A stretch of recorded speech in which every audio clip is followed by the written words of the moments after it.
Hello and welcome to question and answer number 71, I think. I'm your host, Panyo Basa, I'm pretty sure. And we have got the most questions that has ever been asked on a Q&A. It's another veritable zombie apocalypse of questions, which reminds me that in a recent Q&A, I was asked, what do I do if I become too famous so that people are just overwhelming me with questions? And I don't remember what my answer was, or even if I answered that question, but the answer is I'm just going to have to reduce the number of questions that each person can ask. So now we're going down to four. Four questions. Four shall be the number of the count. So if you've got more than four questions, well, maybe if it's a slow week, but apparently my theory about how many of my viewers are poikilothermic or cold-blooded and become dormant or torpid during the cold weather, apparently that theory needs some revision because it's like middle of December and we've got like 59 questions, which is a lot of questions. And here I am just blathering away instead of answering questions. Which reminds me, when I used to go for alms rounds, sometimes there'd be like more than 100 people. There could be like 80 to 100 people in certain areas, all lined up wanting to offer food. And I just had that one bowl, that bowl right back there up on the bookcase there. And I just had to reduce the amount of food that each person could offer. It was down to, at some places, it was just one spoon each. So of course you had like these wise guy little old ladies who would bring like this big serving spoon from home, or they'd like be balancing a banana or something on this little spoon. But really, I just need to start answering questions. And the first question is from Sio Vaksh and Sipad Zidina. And Sio Vaksh and Sipad Zidina says, what is the relationship between Nagarjuna and postmodernism? I know postmodernism has completely different goals, where it is used to analyze power differentials and dismiss everything else, whereas Nagarjuna seems to be more concerned with maybe how an enlightened being would see the world from their eyes. But I bring this up because Nagarjuna reaches the same conclusions and makes many of the same arguments as them. For example, claiming all knowledge is based on axiomatic claims that are based on inference that we can't be sure of, there being no such thing as ultimate truth, reaching conclusions like there is no birth, no death, no liberation, no purity or impurity, etc., due to emptiness. His ideas of relativism and many other examples. Maybe postmodernists are realizing the conventional truth they've always held can't hold up to scrutiny, causing them to short circuit and take down everything with them. So I guess the main question here is the very top here. What is the relationship between Nagarjuna and postmodernism? And because this is a Nagarjuna question, it is thereby a Madhyamaka question. And so I put on the Madhyamaka fez. Sometimes I think that maybe he asks Madhyamaka questions just to see me wear this bitchin' fez. This is really a nice fez, I gotta admit. If you're in the market for a fez, Fez-O-Rama is the way to go. So anyway, the relationship between Nagarjuna and postmodernism. Well, Nagarjuna is mainly saying that no positive assertion is ultimately valid. And postmodernism kind of says that, but really what they're trying to say, as far as I can understand postmodernism, is that truth is just a cultural construct. It's a social construct. But it seems to me that in order to make that claim, you have to assume that cultural constructs have reality, that there is like this underlying reality that gives reality to cultural constructs. Because if everything is a cultural construct, then cultural construct itself would be a cultural construct, but somehow the idea of cultural constructs are exempt from this relativism that postmodernism prefers, or whatever it is that postmodernists do about cultural constructs. So, yeah, I mean, they're sort of coming to similar conclusions at a superficial level, but I mean, the whole philosophy underlying it is radically different, I think. Nagarjuna is just trying to make sense of dependent co-arising and how even in early texts, the Buddha is saying that is one extreme, isn't is another extreme, and the Buddha follows the middle path, which is dependent co-arising, which goes in between is and isn't. So, in a way, it's trying to explain emptiness. Whereas postmodernism, is my understanding, it started with like literary and art criticism, that it was just sort of like the new criticism, that was how postmodernism got its foot in the door in academia. But then it got taken over by politics, especially like Marxist politics. But then, of course, they don't apply this relativity of truth to Marxism itself. So, in a way, postmodernism, and in its political manifestation, is truth is arbitrary. So, whoever's in power gets to decide what truth is. We want to be in power. We want to decide what truth is to further our own goals. And that's very different from what Nagarjuna is saying. I mean, mainly, he's discussing just the invalidity of assertions as a way of just cutting through samsara, whereas postmodernism is just sort of lost in samsara. It's sort of like existentialism was lost in samsara. Like existentialism really didn't have a way out. It was just sort of a bleak philosophical, post World War One. This bleakness was driving it seems like. And postmodernism is somewhat similar, although it came a little later. So maybe it was the bleakness of leftists when they realized that communist countries were shitholes. That communism was actually being tried and it was failing. So yeah, there are differences. I mean, there's superficial resemblances, but ultimately, yeah, I think deeper down there are definitely differences with the most of the profundity going over to Nagarjuna's side.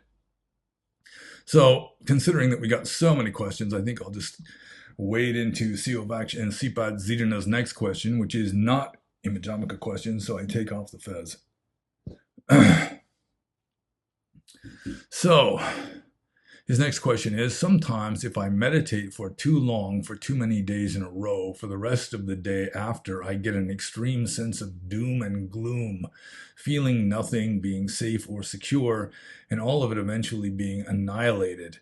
It causes me to want to stop meditating for months and just escape to cartoons or other media so I won't have to face this horrible reality.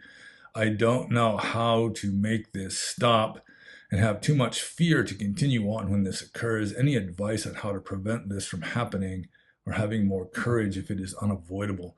Well, if you were in a meditation interview with a teacher from the Mahasi method, a teacher from the Mahasi tradition, teaching the Mahasi method, he'd just say, note it.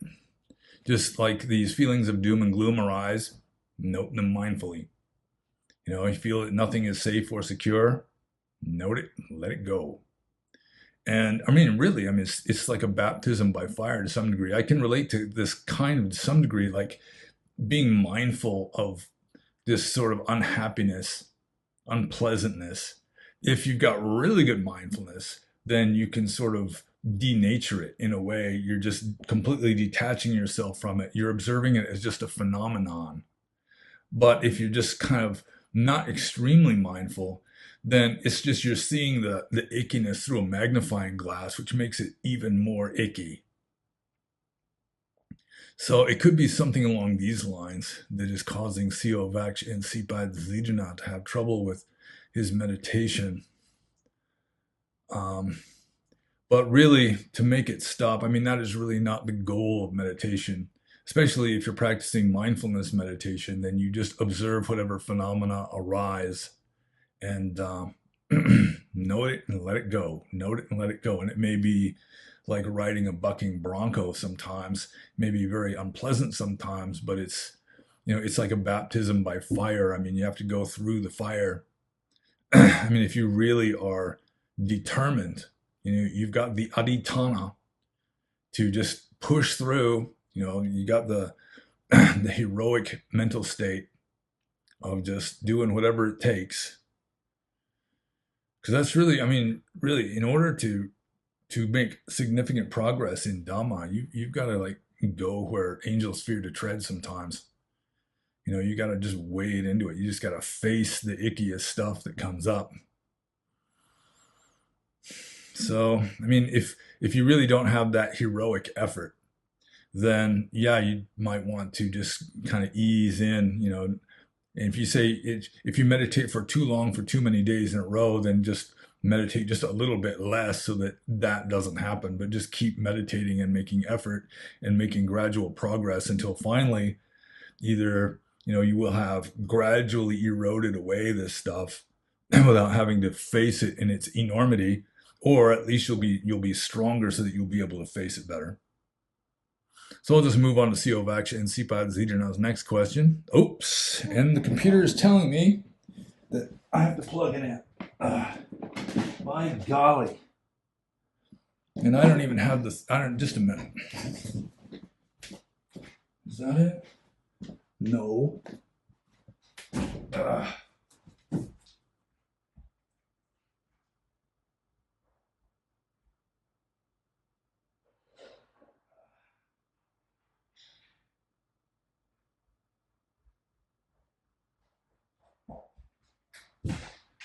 Oh, by golly. Now, if I wanted to be professional, I could just like edit this part out. But this is kind of like postmodernism and Q&As where you just include this stuff. All right. The computer just sighed this ah of relief.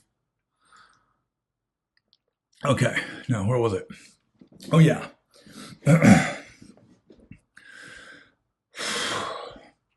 Siovak and Sipad Zidrna's next question is, I remember you say that mantras or chanting probably won't get you very far because they don't let your mind become as subtle in meditation. Still a little bit winded from running to get the computer cord. However, most Hindus solely do this kind of meditation due to devotional practices.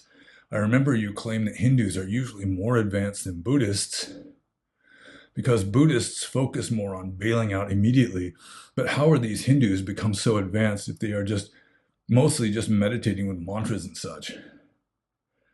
Well, some mantra, if it's a very simple mantra like Om or Ram, which is what a lot of Hindus do, it's so simple, it's almost like an out breath.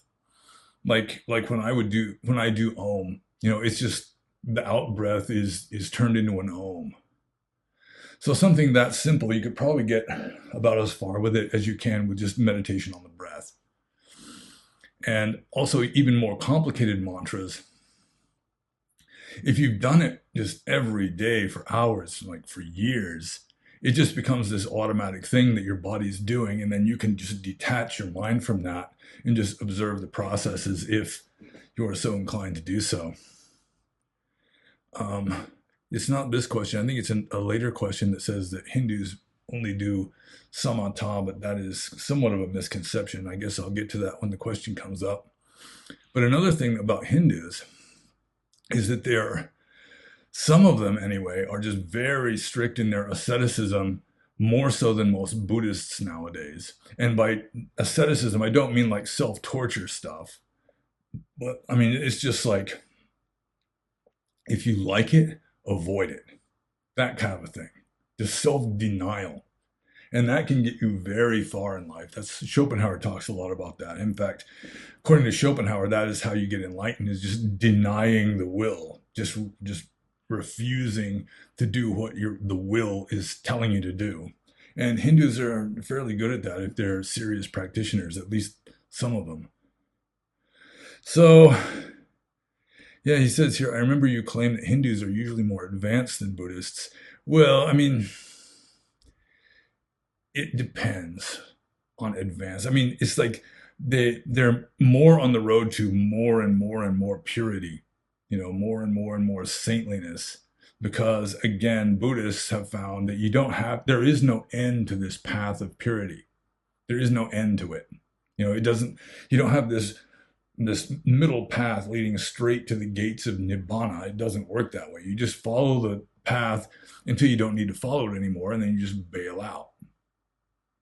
And so the Hindus go farther along this path, apparently not realizing to the extent that Buddhists do that, you can transcend at virtually any point along the path.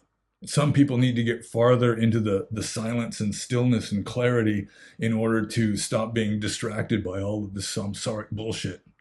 But other people that have some good, like, intuitive talent, some insight, they can bail out in the middle of a stormy sea. Just, shit hitting the fan. They can still bail out in the middle of that. So, how are these Hindus becoming so advanced if they're mostly just meditating with mantras and such? Partly it's through the self-denial, partly it's just this intense faith that just drives them. Sort of like medieval Catholic saints. They just had this stainless steel, unquestioning faith and devotion that would push them through where a kind of lukewarm philosophical detachment, despite its power in certain ways, just won't get them there. So, and also a lot of Hindus, if you follow the idea of rebirth and so on, that they've just been, birth after birth, just following the same path. And so they're getting farther and farther with it. Even though some of them may be able to go into these profound trance states, they can just sit there without moving for a week straight, on and on. Still, they're not enlightened because, they're just following this path of greater and greater purity that has no end. And they don't realize they can just bail out sideways. Maybe they don't even want to bail out sideways. So anyways, I'll just move on to the next question, also from Siovaksh and Sipad Zidana, which is as follows. I noticed in the last video you said Magandia's parents didn't become enlightened, only Sotapannas, but I think all Aryas are considered enlightened, not just Arahants, because they've seen the truth of Dhamma. Also, a few weeks ago, I asked about the Dhammachaku, or the Dhamma eye, and how seeing that everything which arises eventually ceases isn't what other religious people would consider enlightened. But this phrasing has always been interpreted as them realizing Nibbana for themselves and seeing the reality of the third noble truth. So when Catholics use terms like beatific vision, it seems more like this Dhammachaku than being an Arahant. As for Hare Krishnas, claiming to not identify with the body or intentions anymore, identify view, these things sound more like characters described with stream entry, even though this might not originally ever been described as part of the Dhammachaku, but later tradition would say just having the experience of cessation for the first time causes loss of identity view. Based on this, don't you think it's easy for people in other traditions to easily think they are done when they have just gotten to stage 1 according to Buddhism? It seems most common in people who dismiss the idea of the 10 fetters even in Buddhism. Well, this is kind of a complicated and slightly confusing question. Also kind of a long question. But Sotapanna, it came later to mean someone who's had at least a glimpse of Nibbana. They can't backslide. They're guaranteed enlightenment within X number of lives. They can no longer tell lies. They can't be reborn in the lower realms anymore. But I don't think that was the original meaning. And furthermore, the whole story of Magandia and his wife becoming Sotapannas when the Buddha dissed their beautiful daughter, it's all commentarial literature, and it could have been composed centuries later. So, it's the whole thing about what exactly a Sotapanna has attained is somewhat academic, because even the definition of it is somewhat controversial, at least to me. So then, then the question kind of veers into how maybe what some religions consider to be the highest goal is really nothing more than becoming a sotapanna, but I don't think so. I think originally sotapanna was just sort of like being born again. It's sort of, Christianity, early Christianity especially, talked about this a lot. Um, so, I mean, it just means that you've entered onto the spiritual path, seriously. So, let's see.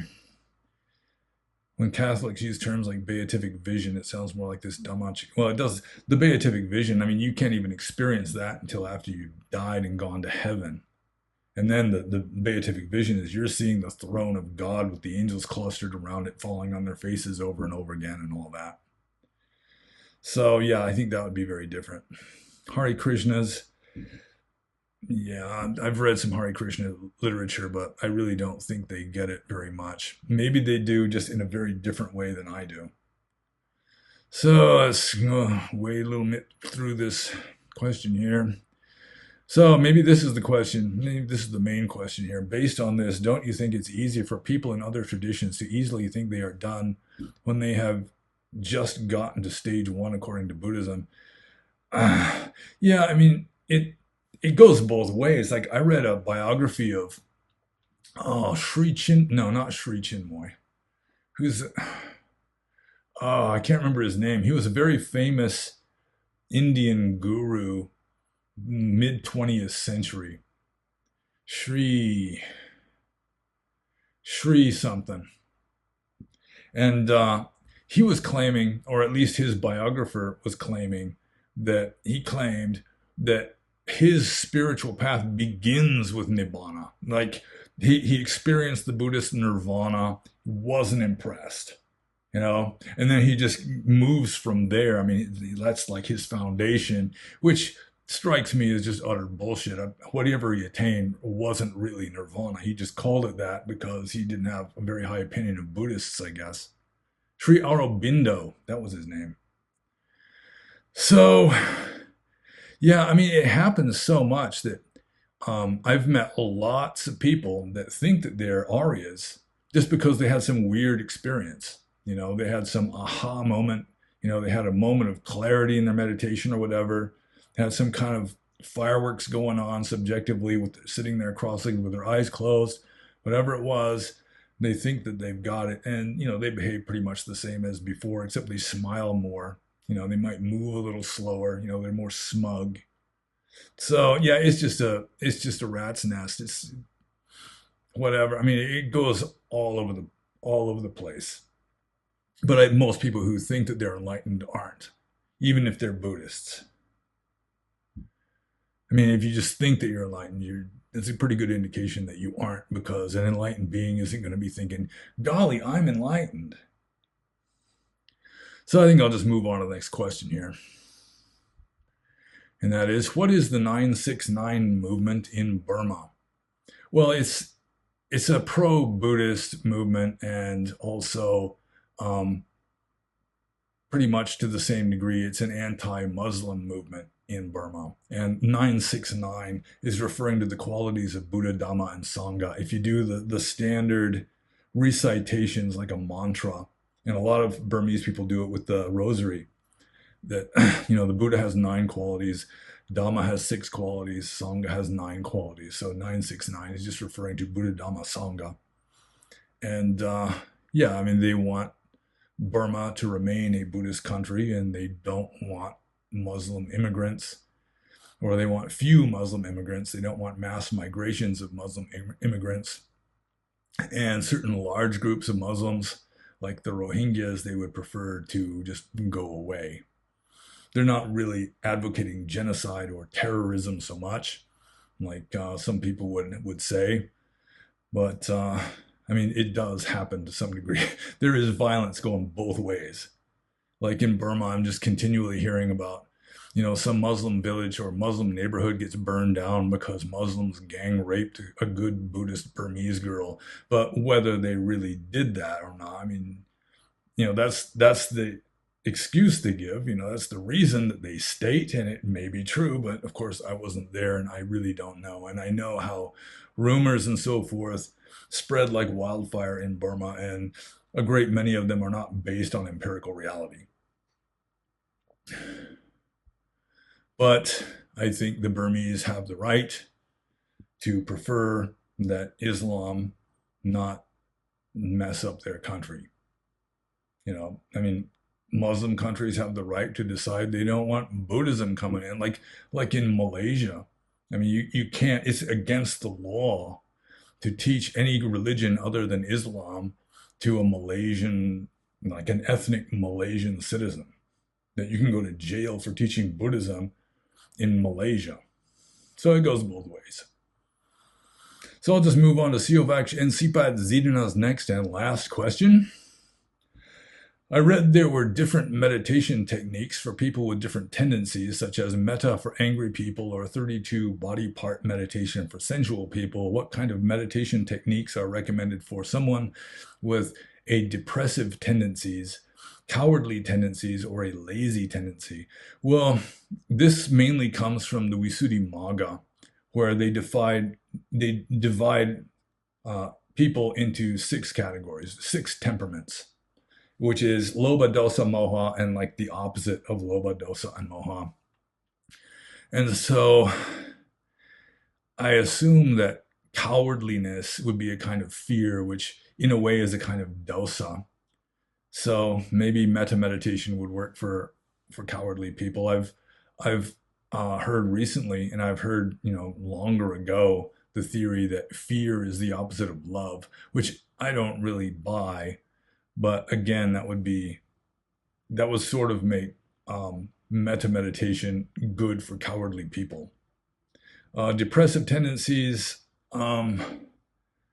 maybe that would be the moha temperament, and I haven't read the Visuddhimagga recently enough to remember what kind of meditation would be prescribed for that, but you can find it in the Visuddhimagga. And the lazy tendency, gosh, maybe walking meditation. Yeah, but I mean, it doesn't really mention lazy tendency in the Visuddhimagga, or in maybe somewhere in Theravada Buddhist tradition, there's like, a special certain kind of meditation prescribed for lazy people, or people that are just gloomy and morose and depressed, but I don't recall what that would be. So I'm just going to move on to the next question here. This is from the Arya Swasti Project, and this is another kind of complicated, confusing question that I do not completely understand here. Let's consider that on one hand, we have a hyper-racist, fanatical, in-group preference tribe of people, and on the other hand, we have an egalitarian, fanatical integration by force, or whatever means, never mind who is behind it all. If we take the First Amendment's protection of freedom of association, would you say that race realism, which is the fact of the matter that there are and always have been racial differences, is the middle path? And finally, noting these differences, not imposing personal preferences upon others, is in line with Buddhist principles. Well, there's lots of different middle paths. I mean, like in the first sermon, or the Dhammacakkappavattana Sutta, which is considered to be the Buddhist first sermon according to tradition, he is saying that the middle path is between self-indulgence and self-torture. But then there's lots of other middle paths, like the middle path between is and isn't, which is dependent co-arising, for example. Just running away from problems or seeking out problems. The middle path would go in between those. So just acknowledging empirical evidence, just being objective, in a way, it's kind of a middle path between biased one way or biased the other way, although you're still going to be biased in favor of empirical evidence. So, I mean, you could call it a middle path. There's lots of different middle paths out there. So long as it's a path between 2 extremes, you can call it a middle path. A middle path, not the middle path. So See here, and finally, noticing these differences, not imposing personal preferences upon others, is in line with Buddhist principles. Well, yeah, you don't want to impose your beliefs on other people, just forcing other people to at least pretend to believe what you believe. That's, in a way, that's tyrannical. So, yeah, I hope I answered that question. We've got so many questions here. We've already been going at it for half an hour. So I'm just gonna move on. I think maybe I answered that question. Maybe. So I'll just move on to the next one. This is from Indiana Dama. And I'm not sure if there's even a question mark in this.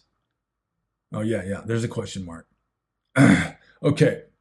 So Indiana Dama says, my mother had an out-of-body experience in the early 1980s. Her father had died several months before she had this experience. She was pregnant with my older brother at the time and was napping on her couch when she experienced, as she puts it, a feeling of rising up out of her body and then floating high up above the clouds. She stopped floating in some kind of celestial heavenly realm. Her father was there, along with a being whose face was obscured by a cloud or mist. Her father spoke to her, hugged her, told her some personal stuff, and then told her that he had hidden $100 in his Bible. She then returned to her body. She called her mother, the widow of my grandfather, and told her the story. My grandmother opened up Grandpa's Bible, and there were two $50 bills tucked in between the pages. Mother did not have a good relationship with her father, and they lived in different states the last few years of his life. And here's the question part. Is there a Theravadan way of understanding this kind of experience? And then he continues with, it does not appear to be purely psychological in nature, and I have heard of other out-of-body experiences and near-death experiences that where some kind of corroborating evidence, like the money in the Bible, was found. Yeah, I've read about like near-death experiences and out-of-body experiences where there was corroborating evidence. Like there was one case of a woman who was had a near-death experience on a hospital table while she was undergoing surgery. Like she just was clinically dead for a few minutes, and her body like lifted up.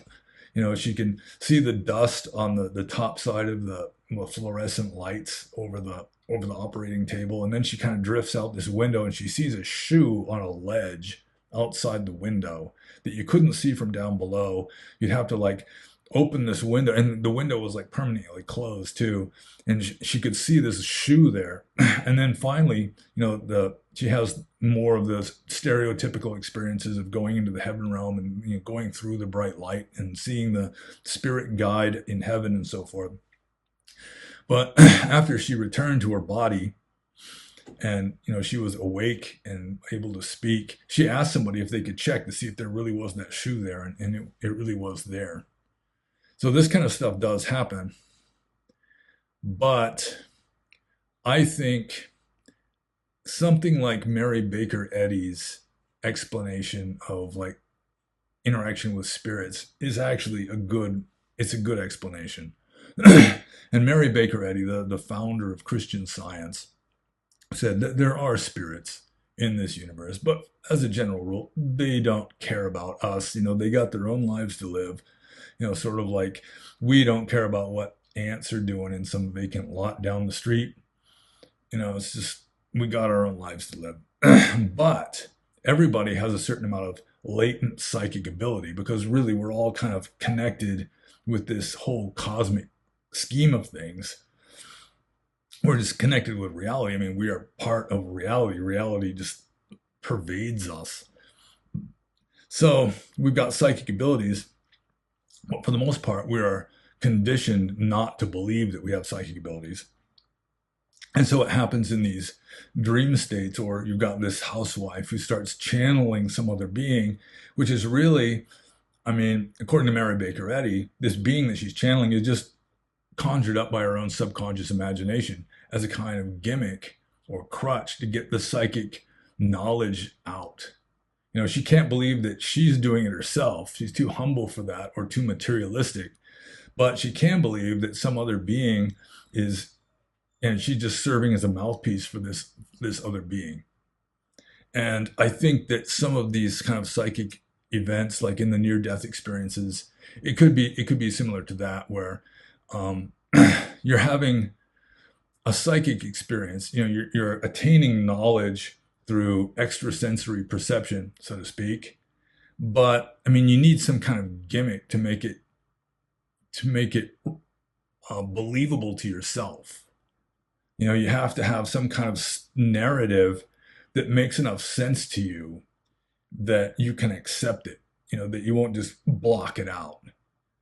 And so, rather than just have the psychic vision of the $100 in the Bible, it just happened to her spontaneously. It comes in a convoluted form through this interaction with her deceased father. Or it may be that she really did communicate with her deceased father, who, he's still sticking around because he thought the $100 in the Bible was important, or just reconciling with his daughter to some degree was important, so that, it kept him attached so that he wasn't able to move on until he got this off his chest. I mean, that's possible too. I think both of those would be acceptable in Theravada Buddhism. Although seeing everything in Christian imagery, for example, that would be your own projection onto a deeper experience in order to make it believable or whatever to yourself. So I think I answered that one. So I'm just going to move on to the next one. This is from Indian Guy. An Indian guy says, I just took my triple gem and 5 precepts at a Mahayana monastery that is descended from Thich Nhat Hanh, and it's amazing. I really wanted to go the Theravadan route, but the Thai temple we have here is pretty much conservative and only does the service in Thai. So I had to go somewhere that made it more accessible to the Western Buddhist.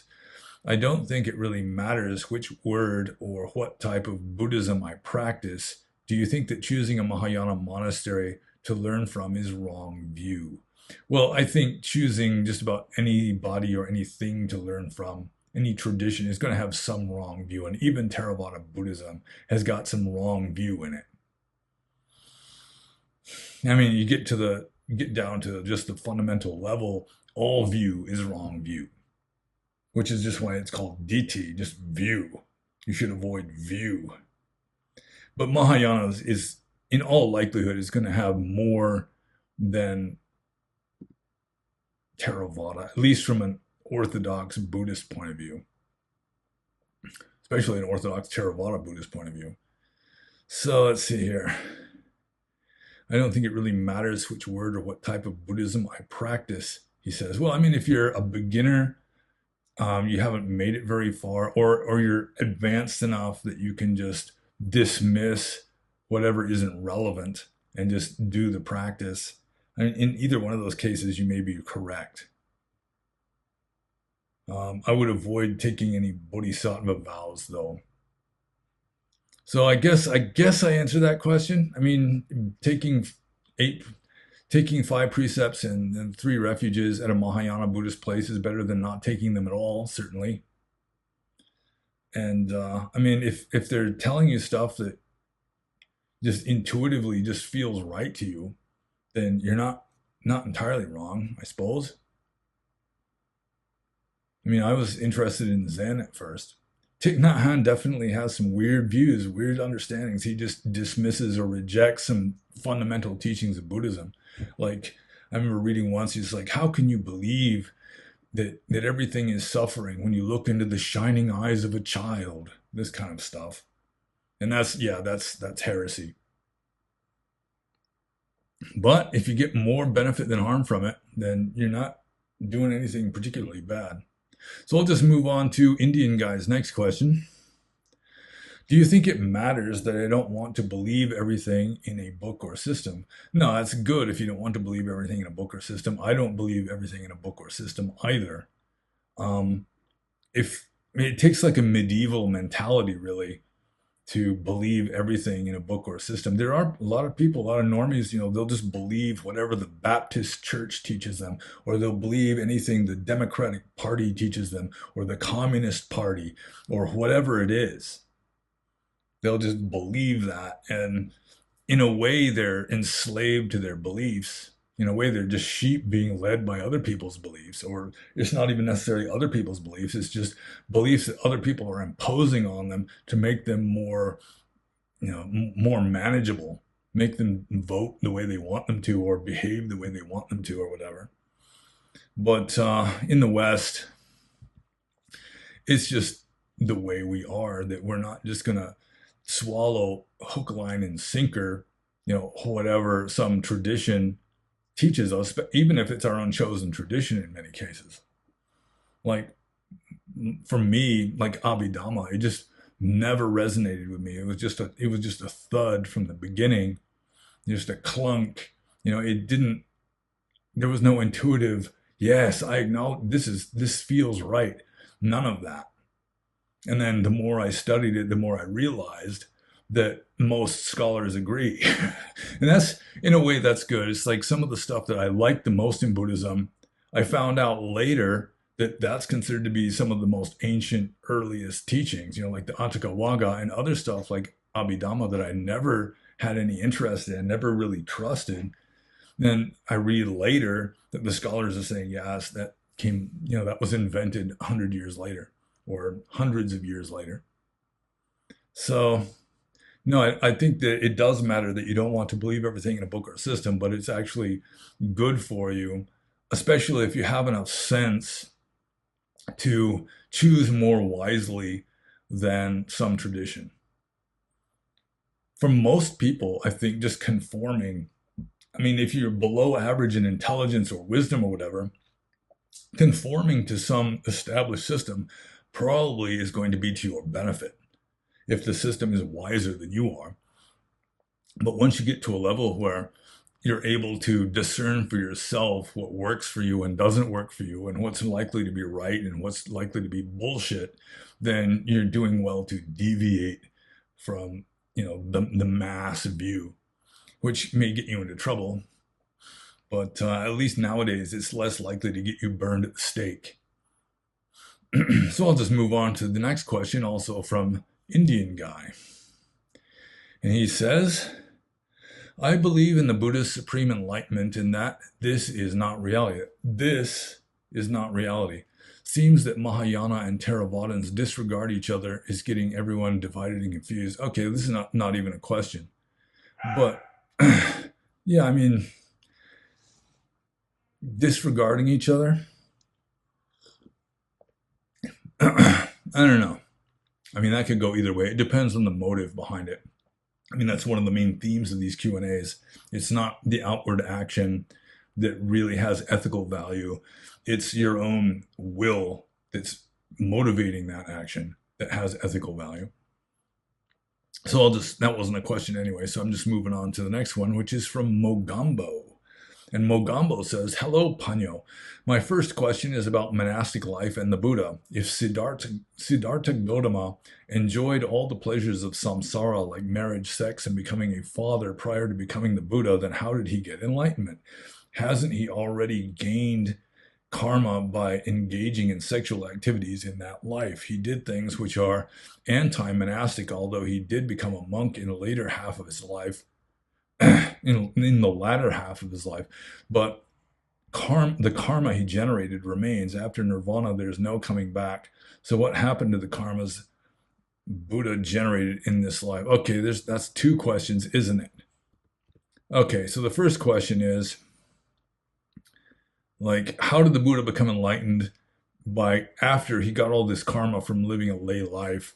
And when you become enlightened, you do not exhaust your karma.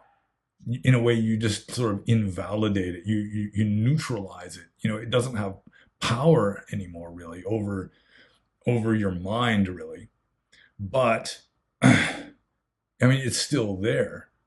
Like the story I've told many times, Mahamoggallana, who was one of the Buddha's two chief disciples, he was murdered. He was literally beaten to a pulp by angry non-Buddhists because of his past karma. He wasn't making any new karma because he was enlightened, but still you got this past karma that's going to continue having effects until you finally die and pass into parinibbana and are no longer reborn into samsara. So in addition to, I mean, the karma he created at the beginning of this life, I mean, he had karma going back, in countless lifetimes, assuming that there is rebirth. So the point is that when you become enlightened, you are not exhausting your karma. You're not making any new karma, but the past karma still has its effects, at least superficially. You know, it's apparent to other people anyway that these things are happening. It's hard to say exactly what the subjective experience of the Buddha would be. So, yeah, he gained karma by engaging in sexual activities and all sorts of sensual indulgences and so forth. He did things that were anti monastic, but in a way, he had to go through that. And I mean, sometimes the best monks are the ones who live a worldly life before they are ordained. It's like, um, it's like some of the best monks that are Western monks. I mean, they've done it all, they've had it all, and they still weren't satisfied. And so they knew, there's something better than this. Whereas some monks, like Asian monks that were ordained as novices, as children, and have just lived in a monastery their whole life. On the one hand, you can't miss what you never experienced. So in a way, they've got that in their favor. They had less rascality when they were young. So, I mean, that's kind of in their favor. They didn't make lots of new bad karma, but still, I mean, they're kind of clueless and they have less resistance to temptation. So, I guess the main answer to this question is that when you become enlightened, your karma just doesn't come to an end. You don't exhaust it. It's not like the Jains. The Jains believed you have to exhaust your karma in order to go up into heaven and immortality and all that. Buddhists don't teach that. So I think I answered that. I'll just move on to Mogambo's next question, which was actually the second part of his first question. After nirvana, there's no coming back. So what happened to the karmas Buddha generated in his life? That's a good question. First of all, it was neutralized. So, like I said, it's like the karma was still there, but it didn't have any power anymore. It just was just sort of like this, like a phantom show. And I guess once it's neutralized, I mean, once it's deprived of any power, then it just collapses after the body is gone. But I don't recall ever coming upon any like Abhidhamma scholar or any Buddhist text explaining what happens to the residual karma of an enlightened being after he dies, because you don't exhaust all of it. But I assume it's because an arahant neutralizes his karma, that it doesn't have this same effect on him that it has on normies, on putujanas, so that it's in a way it just has like this zero value, and it's just sort of a show, like a virtual entity or something that just collapses because there's nothing really supporting it anymore. Anything that exists has to have these conditioning factors keeping it in existence.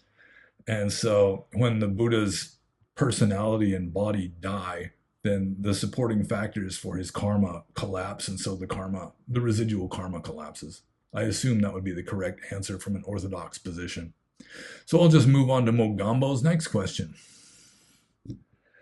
which is about the age limit of joining a Buddhist Sangha. Do you think a kid is capable of making his own decision to join a Buddhist monastery? Let's say, for example, in Ladakh. He has no will. He is just forced into that life by the elders of his family.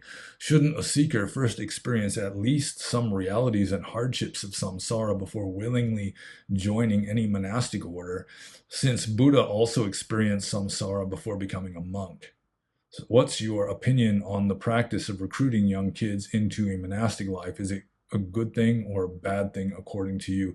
Well, it can go both ways, like I was already suggesting just a minute or two ago, that like the founder of the tradition in which I was ordained, Venerable Tampulu Sayadaw, was ordained as a child novice when he was like 9 years old. My teacher in Burma, my main teacher, Venerable Pakoku Sayadaw, or Tampulu Chaltsin Doya Sayadaw, also was ordained as a novice when he was about 9 years old. And so, I mean, they were virgins, they'd never gotten drunk, they probably never danced. There's all these things they'd never done, but it was like Dhamma was all they knew and they were good at it. And it's probably, to some degree, their karma. I mean, this question disregards karma.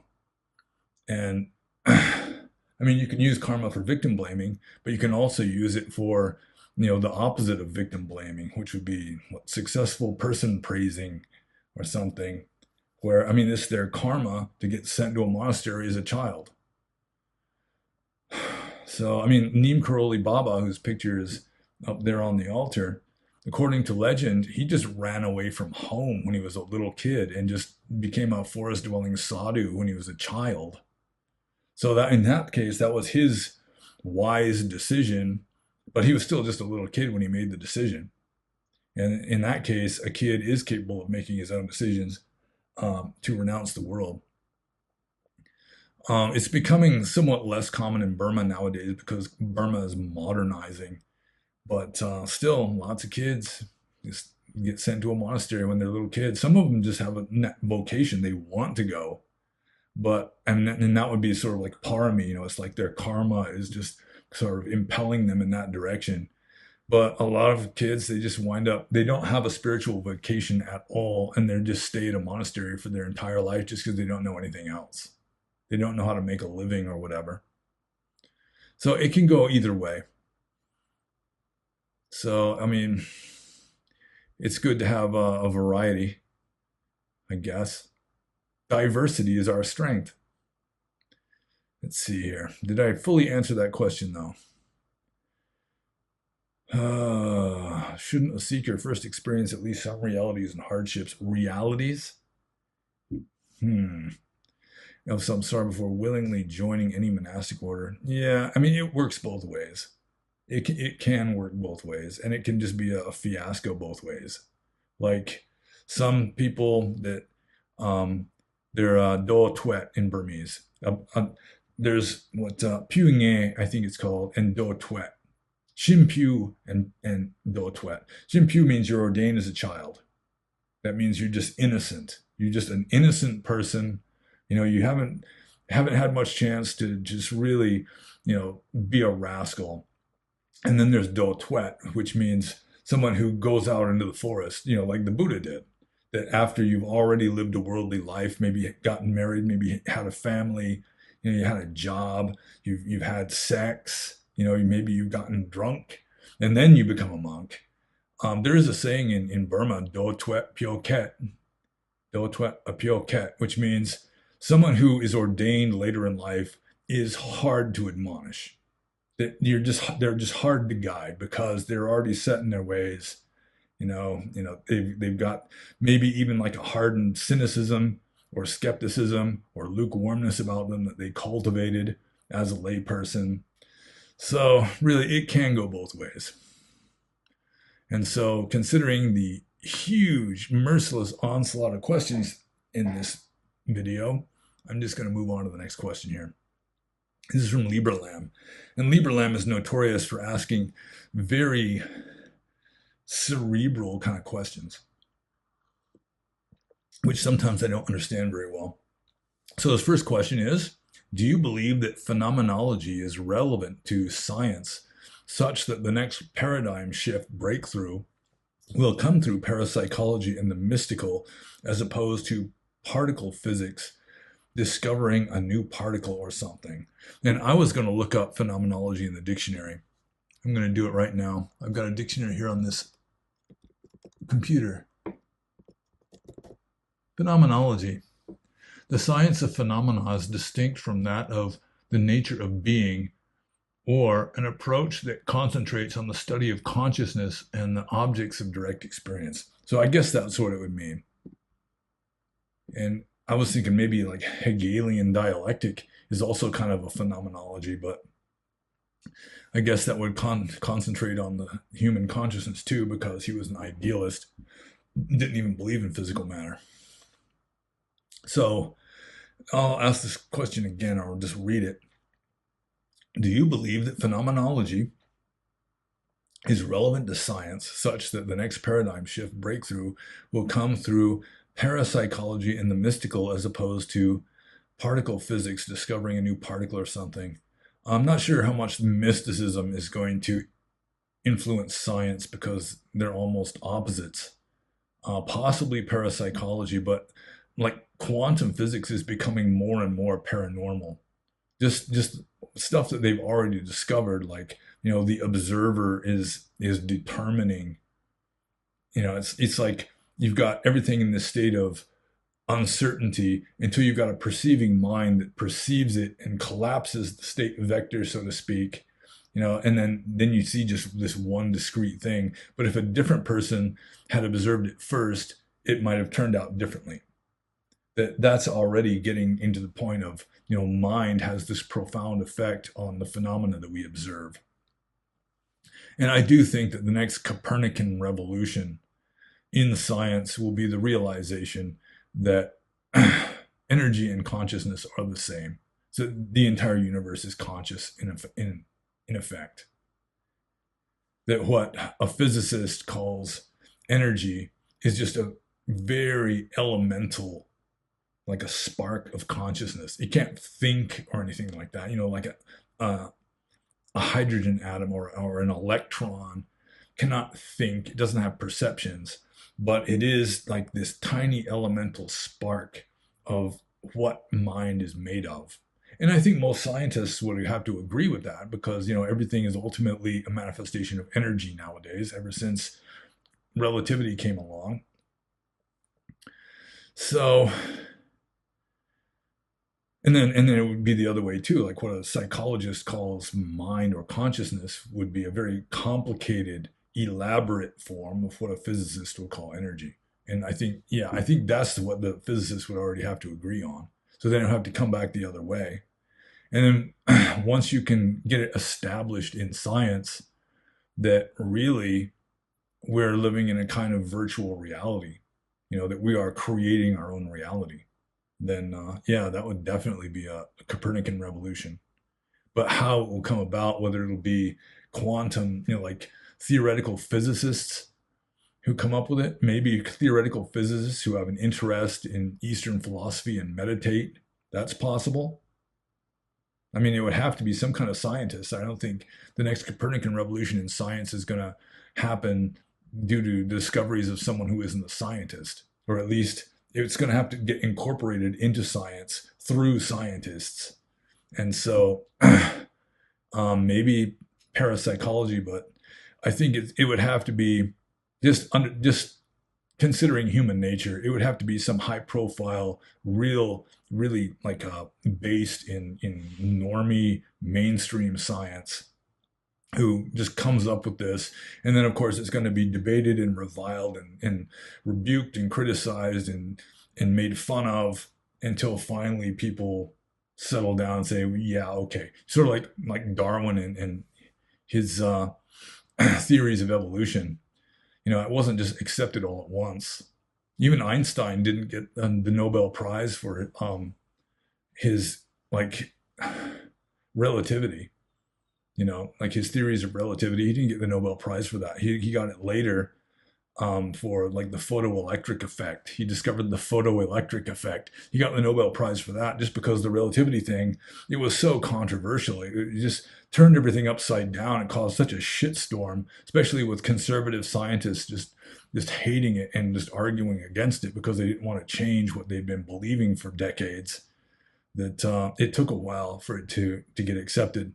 And it'd probably have to be something like that. Just a really solid, high profile scientist, maybe one who's already won the Nobel Prize, to come up with a really elegant theory to explain how the universe is a manifestation of mind in a way that makes predictions and can be verified. And whether that's even possible or not, I don't know. How can you prove that matter does or does not exist? So I guess I spent enough time on that question. And I'll just move on to Libralam's next cerebral question here. Do you think it would be better for humanity if we did away with intellectual property? No, I don't think it would be better. Like, for example, somebody invents something, and they really don't have the capital to just start up a factory and start producing this new invention. They want to sell their invention to somebody who does have the ability to mass produce it. And then if you don't have intellectual property, he'll say, here's my idea. And they'll say, great, we're just not going to pay you anything. We'll just take that idea. I mean, if there's no intellectual property, then people could just do that. And it would very much reduce the incentive or the motivation for inventors to innovate, to come up with new stuff. If you're not going to get credit for it, you're not going to get, you're not going to get paid for it. I mean, sometimes they will, they work for the company and the company gives them this big bonus for, making so much extra money for the company because they invented this new thing that really is popular or whatever. But you got some guy who invents something in his garage, he's just screwed. Or, it's like a writer. How is he going to make money by publishing books unless he just self-publishes? Otherwise, people can just rip it off. They can just pirate it. He's self-publishing, and then like Random House just likes that book and they just take it and start publishing it and don't pay him any royalties because intellectual property doesn't exist. So yeah, I think it is good to have intellectual property and then have the copyright just last. I don't know, it's like, what is it, 80 years, 85 years or something before something becomes public domain, like a novel or something. That's reasonable to me. So I'll just go on to Libralam's next question here.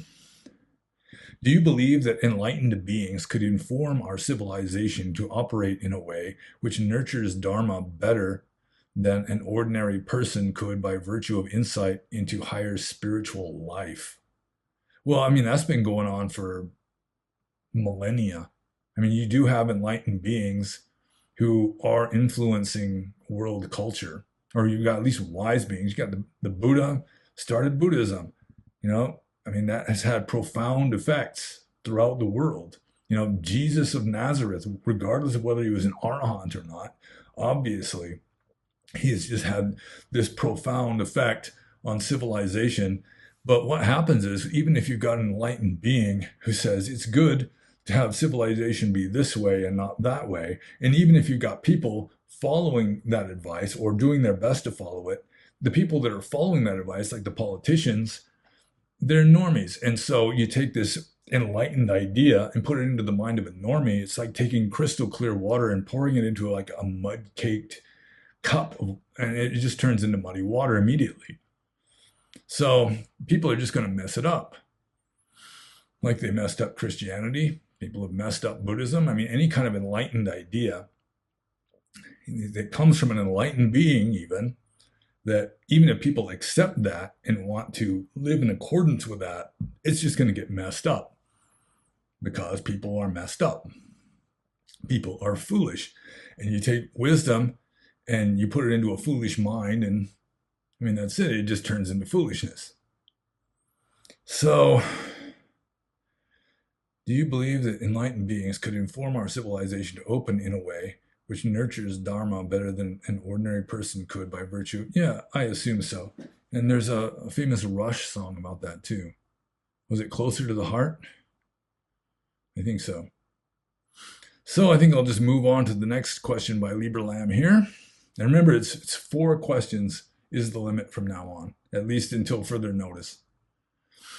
His next question is, do you imagine there is a connection between ancient Vedic astrology and psychics and the idea of factors of self-existence preceding birth and continuing after death? I don't know what kind of connection it would be. The idea of well, the thing is, ancient Vedic astrology was very crude. I don't think that astrology as we know it even made it to India except through trade routes through like Mesopotamia. That the ancient, I've looked into ancient Indian astrology as it existed in the Buddhist time, or rather astronomy, and it was very crude. Mainly what the Vedic priests were interested in was, man, the dog is making weird noises. It really distracts me. What the Vedic priests were really interested in was just knowing when the full moon was going to appear in a certain constellation, because that would be the time of doing this elaborate fire sacrifice. So they would have to use the night sky as a calendar to plan their rituals. And that was the main purpose of astrology in northern India until well after the Buddhist time. With regard to the psychics, it's hard to say. But the idea of factors of self-existence preceding birth and continuing after death, that I'm pretty sure was derived not so much from the Vedic tradition as from the Indus Valley civilization that had definitely a kind of belief in karma and just rebirth, it seems to me. So, yeah, I guess I answered that question. If there is a connection between ancient Vedic astrology and psychics on the one hand, and the belief in like rebirth and an afterlife and so forth on the other, it would be a sort of a very indirect, not a very strong connection, because I don't think that one is derived from the other. So I'll just move on to Libralam's next and last question. If you were a young Buddhist aspirant again, knowing how different monastic communities operate, which would you choose? And I think I'm happy to say that I'd probably choose exactly what I wound up with, although I might start with a different monastery. But the Burmese forest tradition, like the Tampulu tradition, that was just like my karma just set me up in the right place at the right time. I mean, maybe, there is like a reform movement of very strict Buddhists in Sri Lanka. Maybe that would have worked too. I really am not drawn to Thai Buddhism. So yeah, I think probably Burmese Theravada would still be my first choice.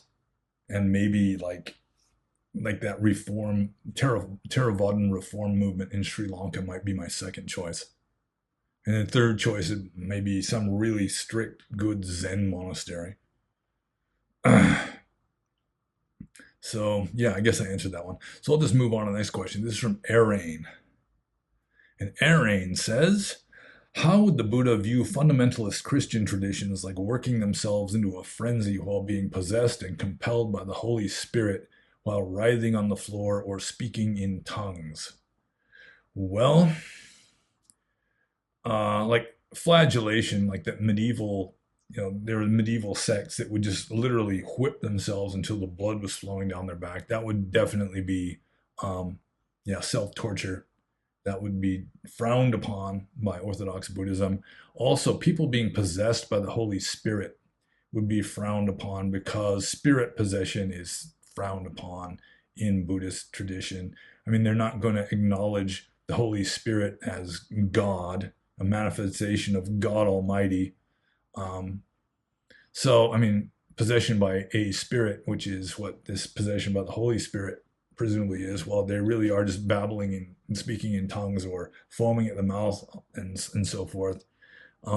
Yeah, that in and of itself would not be considered a particularly wholesome event, although it can be that some of these people are undergoing this deep transformation. I've talked about this before, like how Methodism began, where John Wesley would give these sermons, and the first half is just pointing out something that Christians in the 1700s couldn't really deny, and that is, if you don't repent, you're going to burn in hell.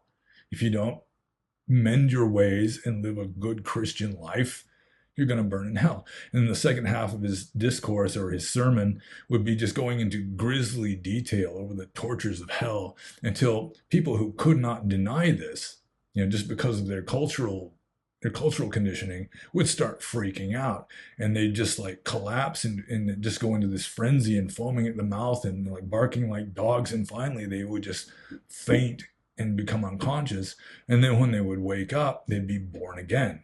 It would be a transformative experience just through the sheer crisis of what they went through. It would cause their old habits to break down, and then they'd be open to a new way of looking at things. And something like that, even though it may have a lot of unwholesome stuff or negative stuff in it, if it produces more positive than negative in the long run, still it would be acceptable, I think. But just in and of itself, being possessed and writhing on the floor and speaking in tongues, maybe after dancing around with rattlesnakes or drinking cyanide or whatever, or is it strychnine? Then yeah, that in and of itself, unless it produces a greater good that outweighs the bad, then yeah, that would not be endorsed in Buddhism. So I'll just move on to Arian's next question here. What would the Buddha teach in regards to the Jews and Muslims still trying to genocide each other today after thousands of years of their ongoing religious battles? Well, I'm not entirely convinced that the Jews want to genocide Muslims, although it's pretty clear that a lot of Muslims would be totally fine with genociding Jews, especially the ones in Israel. Yeah, the Jews are, I mean, they're killing lots of Muslims lately, but it's mainly their main mission is just to completely annihilate Hamas. And you got to break a few eggs to make the anti-Hamas omelet, apparently. Also, they've learned, and I think this is probably a good call on their part, that if like some Muslim organization hits them, they're going to hit back, at least 5 times as hard. And yeah, that makes sense. I can accept that much. What would the Buddha teach in regards to Jews and Muslims trying to genocide each other after thousands of years of their ongoing? Well, I mean, it just points out. I mean, like there's one of the early verses of the Dhammapada to the extent that hate does not end hate. It's only non-hate ends hate. So I mean, obviously, Buddhism takes a dim view of genocide in general. Genocide is not good. If you only learn one thing from this Q&A, that would be it. Don't do genocide. So, yeah, I mean, there's all sorts of things the Buddha could say with regard to, one group and another group just being at war in this blood vendetta back and forth for, countless generations even. It's just pointing out that blood vendettas don't work in the long run. I mean, kind of, they can keep an uneasy sort of like a quasi stability going, like Arabia before Islam took over. That was pretty much the only thing keeping people from just like completely attacking each other, was the knowledge that if you attack this person who belongs to tribe A, tribe A is going to wipe out one of your people in retaliation. But it's not dharmic, and just hate leads to more hate, killing leads to more killing. And maybe the Buddha would hold this up as a kind of golden example. But let's see. Did I answer the question? That is my question. Did I answer that question just now? Yeah. I mean, he wouldn't really make it a matter of religious beliefs or religious war. It would just be over ideologies or just beliefs in general. You cling to a view, it's going to make you more likely to have a hostile view to people who do not hold your view. And then, of course, they're going to have a dim view of you for not holding theirs, and that's going to increase the likelihood of conflict and violence and, in extreme cases, genocide. So I'll just move on to Arian's next question. How should we conduct ourselves as Buddhists when the corporate media and the current potted plant that we have in office are constantly attempting to brainwash the populace into choosing sides in their wars? Well, from a Buddhist point of view, you just do not choose sides in a war, if at all possible, because you do not choose war. I mean, war is, again, it's just murder from a Buddhist point of view. It's just like government-sponsored mass slayings. Plus lots of stealing and so forth, because you're taking their property after you kill them, or even before you kill them. I guess after you kill them, it wouldn't be stealing because the property would no longer have an owner. So let's see here. How should we conduct ourselves as Buddhists when the corporate media and the current potted plant that we have in office are constantly attempting to brainwash the population into choosing sides in their wars? Well, that's been going on since there have been governments. Ever since the very beginning, You read ancient history, and of course, the government is going to be justifying their war, getting people to believe that this is a righteous war against forces of evil and so forth. And we are the light of civilization, and these dark hordes are trying to destroy us, kind of stuff. I mean, that goes back thousands of years, I'm sure. So it's not just corporate media and the current potted plant. It's just that's been the case so long as, since there's been civilization. And the thing you do is you have to just wisely make your own choices and realize that, you just see what they're doing. A wise person is going to be of much less susceptible of propaganda than just the normie who just believes what he's told. A certain amount of skepticism is good. If the intellect has a main purpose aside from just helping you to navigate samsara and pay your taxes and so forth, it's as a bullshit detector. And it seems like most of what the government tells people is bullshit. It's obviously designed to further the goals of the government. Like, we have to sponsor a war in such and such country, we're sponsoring freedom fighters or whatever. We're trying to support democracy there, but as often as not, that is nowhere near to being the truth. So how do we conduct ourselves as Buddhists? Well, you just don't condone war to begin with, and don't just believe everything you're told. If you're a normie Buddhist, then you believe what Buddhism tells you. You read the suttas and believe that, but yeah, you still don't believe what the government tells you, unless you got some good reason to believe what the government tells you, which I assume occasionally the government does tell the truth. So I think I'll just move on to the next question here. And this is from Pranav. And Pranav says, how do the Brahmas above the second jhanas survive the end of the universe if their lifespan is more than the universe? Well, I've discussed this a number of times, even with regard to people and even animals on this planet. When the material universe is destroyed, usually by fire, then all the beings in this cosmos have to go to this very advanced heaven realm that is above this material universe. And they got to stay there until the next material universe re-evolves, and then they come back down again. And as a general rule, I've read, they are just desperately eager to come back down again, because it's just boring as hell up in this immaterial heaven realm where nothing happens. They're just not ready for it yet. And so all the beings that would be in a material universe would have to go up into this immaterial heaven realm that is above the level of this cosmos, and just wait there until the next cosmos re-evolves that they can come down into. So that applies to all beings, all beings that live in a material universe, not just these Brahmas. So the next question is from Vajrayana is coming bitch cute. And Vajrayana he asks, is there any risk a ghost might come on me while I meditate? And I've actually been asked this before. There are people that are afraid to meditate because they think that they'll be vulnerable to not just ghosts, but they think they'll go into a trance and some burglar will break in and do nasty, horrible things to them. And they'll just be like completely in a trance and won't be able to defend themselves or something.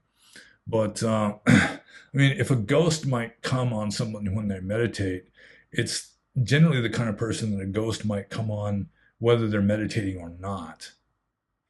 And if you've got a strong mind, then, like, if you're doing mindfulness meditation, then if there's like some sort of external entity that's trying to mess with you, you just note it and let it go, note it and let it go. And it just, it's like the best defense that you've got, because you're not identifying with it. It's like you're just deconstructing it You're depriving it of its power, in a sense. And the more you meditate, the stronger your mind is going to be, which is going to defend you against malevolent influences, not just ghosts, but also like, witchcraft and that sort of thing. Because you're going to have a more grounded, balanced, centered kind of a mind that doesn't have as many weak points that can be used for infiltration, so to speak, like possession and so forth. Because the people that get possessed or have these kind of problems generally have weak spots in their mind where it's just like this, like a window that can be used to enter. And if you meditate and observe your mind carefully, and it makes your mind stronger and less likely to have these weak points that can be used for infiltration by any kind of malevolent forces, including propaganda for that matter. So I think I answered that question. So long as your meditation isn't just going into like a trance, you're not just going into some kind of subliminal state or what's the word I'm trying to think of, like a surreal kind of a state. I mean, you want to avoid that. You just want to stay objective and alert, wide awake, note whatever happens, you'll be fine. So the next question is from Bidon. And Bidon says, if one was to live an alternative Buddhist monastic life in the West, separate from any established order, wandering alone, what, if any, suttas would you recommend carrying on the journey or studying diligently before one was to leave? I know this is subjective to what the individual needs, but I would like your recommendation of what you think you would have needed or for someone of your temperament. Thank you very much. Well, the Sutta Nipata is really, that was like my Bible with regard to an introduction to early Buddhist wandering and asceticism. Like there's one sutta, I was going to look it up and I forgot, just the sutta on proper wandering, which would be a good one. It's in the Sutta Nipata. It's not in the Atthakavagga, but it's obviously very old, back when monks weren't living in monasteries. They were just homeless wanderers living under trees and so forth. So that would be my best. I mean, just read the early texts. And I mean, the early texts just take it for granted that you're going to be a homeless wanderer. And I mean, the earliest, really early ones, it's not so much, you're a member of this Sangha. I mean, you're just going alone like the horn of the rhinoceros. The Kagawisana Sutta, also the Sutta Nipata. I mean, read the Sutta Nipata. That would be about the best book you could read for this purpose. So, yeah, I guess I answered that one. So I'll just move on to the next question here. I'm trying to keep this under 3 hours. I'm being conscientious. This next question is from Kriel. And Kriel said, I heard that spiritual progress may decrease the effect of psychedelic drugs, as perhaps drugs kind get redundant if not counterproductive. This could be an interesting question then. What is the relationship between spiritual progress or its opposite and the effect of psychedelic drugs? This can be hard to answer where the individual is a monk, as they cannot take drugs. Thank you. Well, I mean, as soon as I read this question, I was immediately reminded of one of the most famous stories about Neem Karoli Baba up there on the altar, the big black and white picture there. And Ram Dass, when he first went to India, first met Neem Karoli Baba, or Maharaji as he was known. He brought some high grade, like pharmaceutical grade LSD with him. And he wanted to get like swamis to take this stuff and give him, Dr. Richard Alpert at that time, he wasn't Ram Dass yet, their opinion. And so anyway, he meets Maharaji, and Maharaji has psychic powers. And one day Maharaji says, you got the medicine? Bring me the medicine. And at first Ram Dass doesn't know what he's talking about, but somehow the communication gap is resolved, and he realizes that Maharaji knows that he's got LSD and he wants him to bring it to him. So he brings the LSD, And Maharaji says, will it give me siddhis, which is like powers? And in translation, Ram Dass didn't understand what siddhis meant. So he just thought powers, what, you think it's like B12, it's going to make you stronger or something? He didn't understand yet.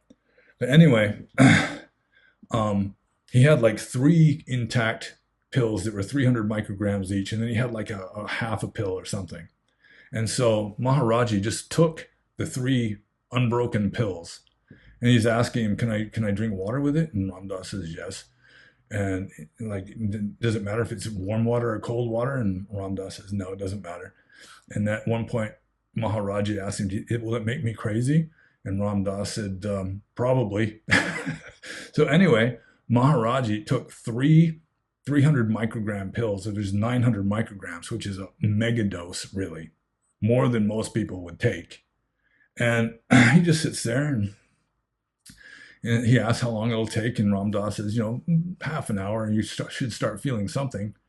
And, every once in a while, Maharaji will just look. He's got like this attendant with him. He looks at the attendant's watch, he's just looking at the time. And then after maybe an hour, there seems to be nothing happening. Maharaji just takes his blanket. He always wore this blanket. He kind of pulls it over his head. And then he comes out with this like crazed look on his face. And Ram Dass is just thinking, oh no, I've just given 900 micrograms to this old man, and he's freaking out. And then, but it was just a joke. And then, because the next thing is Maharaji's just looking at the watch again, and it was like no effect whatsoever. So Ram Dass goes, he's called Ram Dass now. He goes back to America, and he's telling the story of how Maharaji took 900 micrograms of LSD and had no effect whatsoever. But still, there was like this sneaking doubt in his mind, like, well, maybe he palmed them, or maybe when I wasn't looking, he just tossed them or something. He wasn't 100% sure that Maharaji really did take 900 micrograms of LSD and have no effect. So next time he goes to India, Maharaji, who of course, as I say, has psychic powers, he said, you remember when I took that medicine, don't you? And Ram Dass said yes. And he said, did you think I really took him? Because, he knew this doubt in Ram Dass's mind. And then Ram Dass said, I think so. So then Maharaji says, bring me some more. So this time, Maharaji took 4 of the 300 microgram pills, 1,200 micrograms. And he does it really obviously because he knows Ram Dass has these doubts. He holds it out and he puts it into his mouth, just one after another. Just makes it real obvious that he really is taking the pills. And again, there was no discernible effect whatsoever. And then afterwards, Maharaji says, this kind of medicine was known in the Kuru Valley, centuries and centuries ago. And it can be useful if you take it in cool weather in the natural surroundings when you're alone. And then that was it. That's as far as it went. And I do think there's like a Goa trance group called 1,200 micrograms. I don't know if it's a group, could just be one guy. 1,200 micrograms. Like watch Shiva's India on YouTube, like 1,200 micrograms. And I assume they got. I'm just guessing that they're named after this Maharaji taking 1,200 micrograms of LSD and having no effect. But that's just a convenient story, I guess, because I've pretty much forgotten the question that Kriel has asked here. Let's see. This could be an interesting question then. What is the relationship between spiritual progress or its opposite and the effect of psychedelic drugs? Yeah, I think that if you're fully enlightened, you can take a consciousness expanding drug and your mind is already fully expanded and it's just not going to have an effect like the deal happened with Maharaji. On the other hand, in the YouTube comments, I did type in this little story of this friend of mine who, he was just total normie, it seemed like. Just like he made Richie Cunningham seem like a beatnik. This guy was such a clean cut, normal kind of a guy, And he went to an ayahuasca ceremony and he just did not get high on it at all. And finally, it's like the shaman was giving him like concentrated doses of this DMT stuff, and it just had no effect on him at all. And I was just teasing him, it's your white bread karma that just won't let anything happen. So I think it can vary. I think a fully enlightened being, if they took a consciousness expanding drug, their minds are already fully expanded, so it's not going to be, it's not going to be a big deal for them. I mean, some other kind of drug that has other effects, it affects their body or something. Sure, that could happen. And just normies, it's just going to be the full spectrum. Some people will like totally freak out. Other people have no effect just because of their own karma and constitutional factors and so forth. So also, I would guess that the more spiritual you are, the more likely it is going to be that taking psychedelic drugs is going to cause like religious experiences, spiritual experiences. Whereas normies are just going to like laugh a lot or freak out or whatever. So I guess I'll just move on to the next question here. This is from Makubo. And Makubo says, do you think the case could be made that Zen, despite the centuries of separation from Theravada and its diverse cultural baggage from East Asian traditions, is actually closer to the radical skepticism of early Buddhism? Well, for starters, I would say that early Buddhism really was not skeptical. I mean, in a way it was. I mean, it seemed like skepticism just because the Buddha is saying, don't believe anything. But a skeptic is someone who believes you cannot know reality. You cannot know the truth. Buddhism, you can know reality. You can know the truth. It's just that you're not going to know it through concepts. So that's the difference between like skepticism, like ancient Greek skepticism, like Pyrrho, and then you've got like Buddhism on the other hand. So, but you set that aside. I mean, that's kind of a quibble. And yeah, I would say that Zen, in certain ways, does come very close to early Buddhism, just because they put so much less emphasis on dogmas. I mean, they still got quite a lot, and then there's even Pure Land stuff that has crept into a lot of Zen, and so I mean, it's not as pure as you'd read in a book. I mean, I was originally interested in Zen. I really liked the idea of men dressed in black standing around talking in riddles and hitting each other with sticks. I mean, I just liked the idea of that. And then I went to an actual Zen monastery, and there's all this bowing and chanting and all this sort of mythology that gets added in, and Pure Land Buddhism added in. And I mean, there was nobody who was hitting each other with sticks at all. So yeah, it's like the spirit of Zen, if it's like in a relatively pure setting, with a good monastery with a good abbot, wise abbot who gets it, you know, then yeah, I mean, it's still the outward forms would be different because early Buddhism, you just had homeless wanderers dressed in rags begging for food in the streets. Whereas, even in a good Zen monastery, you got, the sort of regimented and people living in the zendo and, they're still bowing and chanting and so forth. And so there are differences, but Zen has kind of tried to conserve some of the most important essence of Buddhism. So yeah, I would agree with that. Yeah. Then Theravada has lost a lot of it just because they had this idea that view meant wrong view, which left the door open to right view, which they were very carefully formulating into this elaborate scholastic system, which the Buddha himself would not have endorsed because he really did mean view when he said you shouldn't have deity. He didn't just mean one of the 62 wrong views or 37 or however many there are that, in like the Brahmajala Sutta, I don't remember the exact number now. It escapes me. But yeah, it's too bad, really. And I'll just move on to the next question. This is from Nature Cure. And Nature Cure says, which Southeastern Asian Buddhist country would you say is best for a foreign bhikkhu? Well, it all depends on exactly what you're after, what your priorities are, I guess. Because for me, Burma worked really well. I was fortunate to have lived in Burma.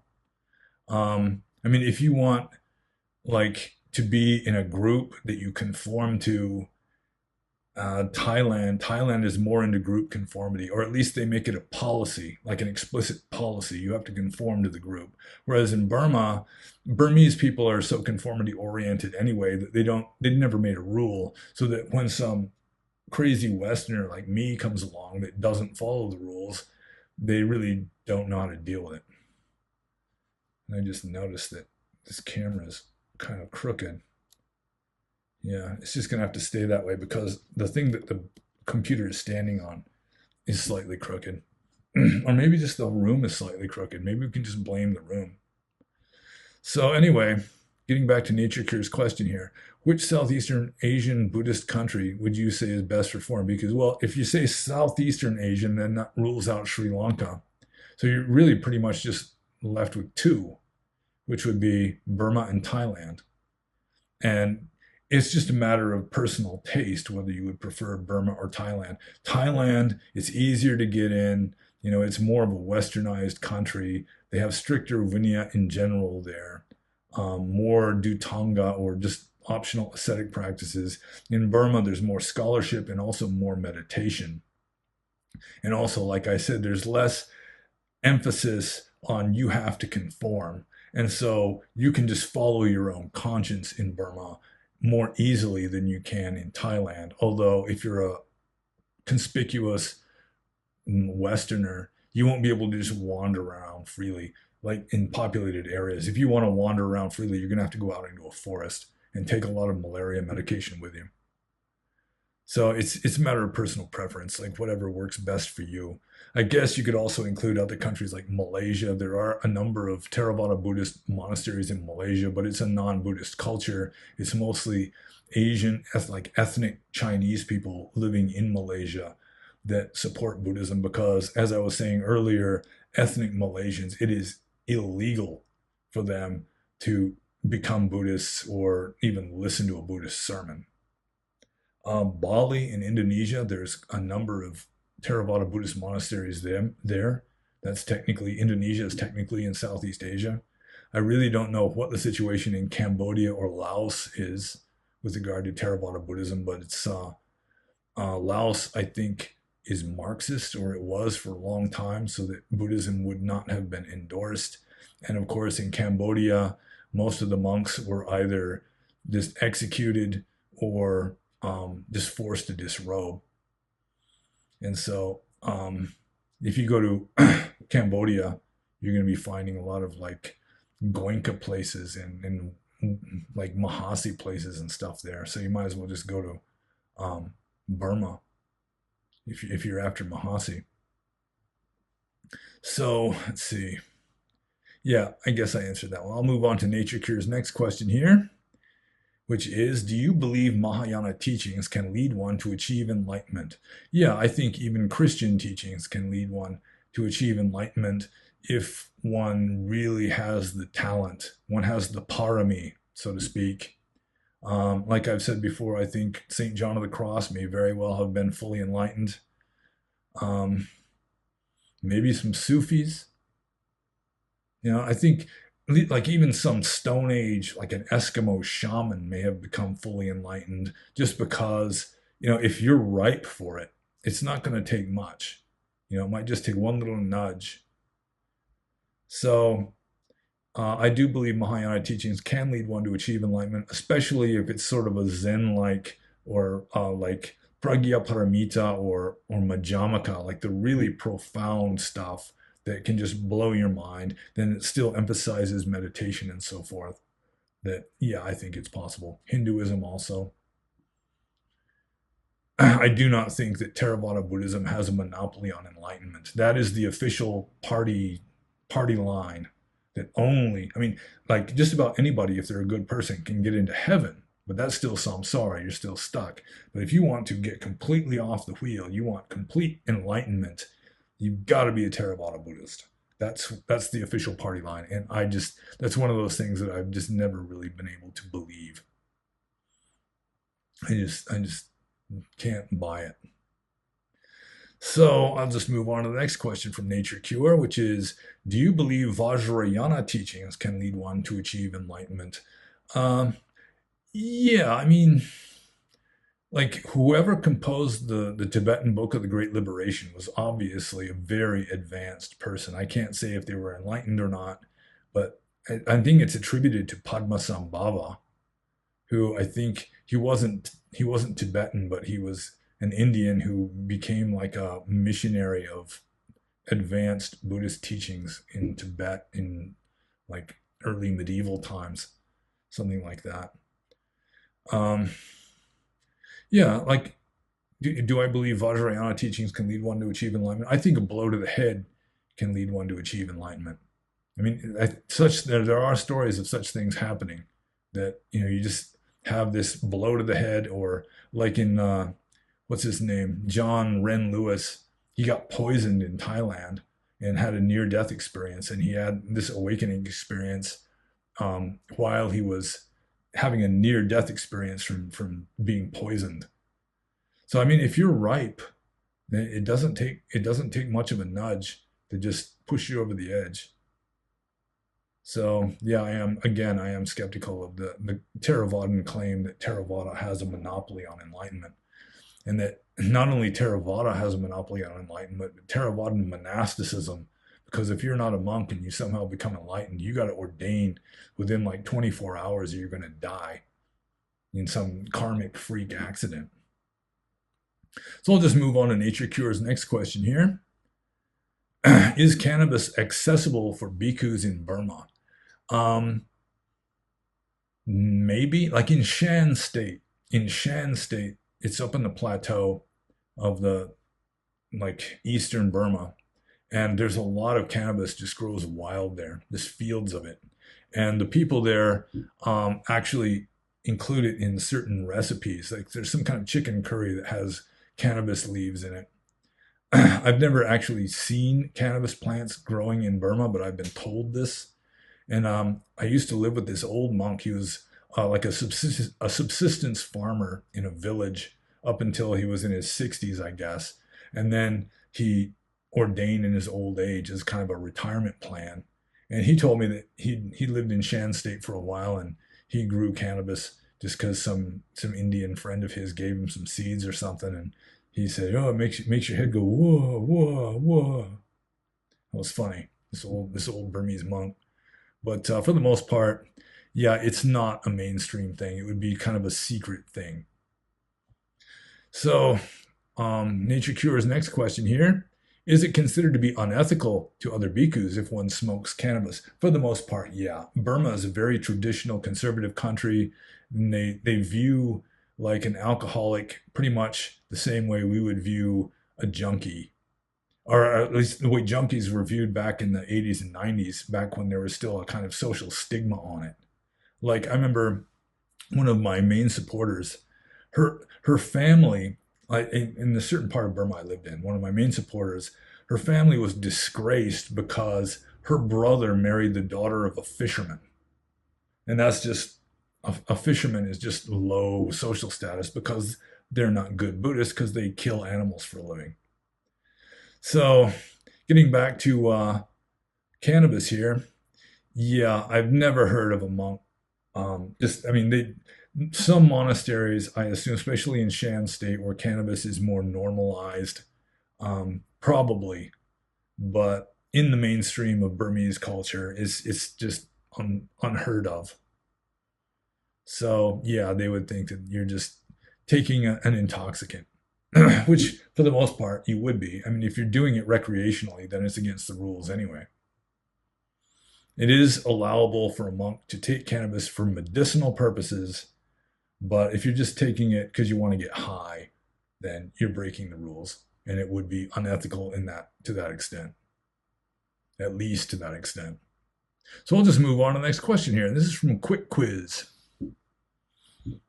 And Quick Quiz says, "Do you believe the Dalai Lama is an enlightened being?" Um, Probably not. He had some very advanced teachers, and he probably had some parami, some momentum coming into this life. But I rather doubt that he's an enlightened being. I mean, you can't really know for sure with regard to a lot of stuff I mean, it would be purely subjective to him. And as I've said before, from a samsaric point of view, from the context of this material or seemingly material world, enlightenment might, I mean, it might not be even possible. It's it's just sort of off the scale. So, I mean, if nirvana is off the scale and is not part of samsara, how are you going to have an enlightened being living in samsara? I mean, so you should consider that. An enlightened being is just kind of a paradox or an enigma, like a koan or something. So I'll just move on to quick quizz's next question after confusing everyone with that one. Do you know about Vajrayana secret tantric teachings that some chosen monks use alcohol and molest underage people for some spiritual gain? Well, the molest part is, I mean, if it's done correctly, according to the texts, it wouldn't be molesting. I mean, that's just kind of a slur. But yeah, I mean, in Tantra, I mean, Tantra is based on the idea that we are living in the Kali Yuga, we're living in the Dark Age, and saintliness is not nearly the option that it used to be. And so they're trying to become enlightened, or at least to make spiritual progress on the left-hand path, which is while you're doing this stuff that is transgressive, I mean, you're just converting it into spiritual grist for the mill. And so they ceremonially do the 5 M's. I read about this a long time ago. The 5 M's, which is mamsa is meat, matcha is fish, maja is intoxicants, maituna is sex, and then there's a fifth one that starts with M. Then I think they've lost what they use, like parched grain, because I think they've forgotten what it really was. Sort of like soma, where it's just the true meaning of it was lost to the majority over the centuries. I think it might mean some kind of drug, maybe even marijuana, although marijuana doesn't start with an M in Sanskrit. But I'm sure they can make it work out somehow, that it could start with an M. Maybe maja is just intoxicants. It's not necessarily just alcohol. So anyways, they try to do this mindfully without any kind of attachment. So they learn how to live in worldliness, and they're in the world but not of the world. But I'm sure it has been abused.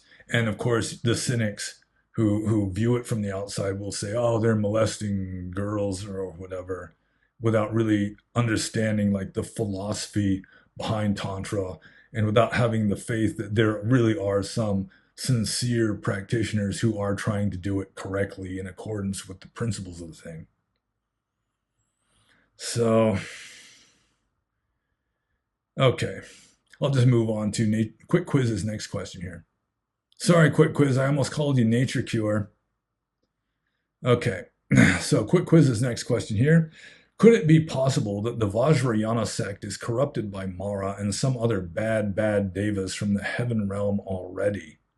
Well, pretty much anything is corrupted by Mara to the extent that Mara can corrupt it, assuming that Mara exists. And for those of you who are ignorant of the existence of Mara, he's sort of like the Buddhist devil. He's like the Lord of Samsara.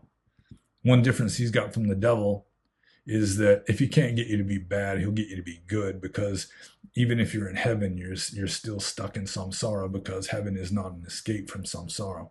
It's just a higher level of it. So, could it be possible that the Vajrayana sect is corrupted by Mara and some other bad devas from the heaven realm already?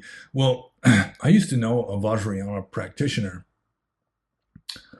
and he was talking about how, I mean, it's one of the common practices is you're invoking the devas, and you're not just invoking the good devas or the benevolent ones, you're also invoking the wrathful deities.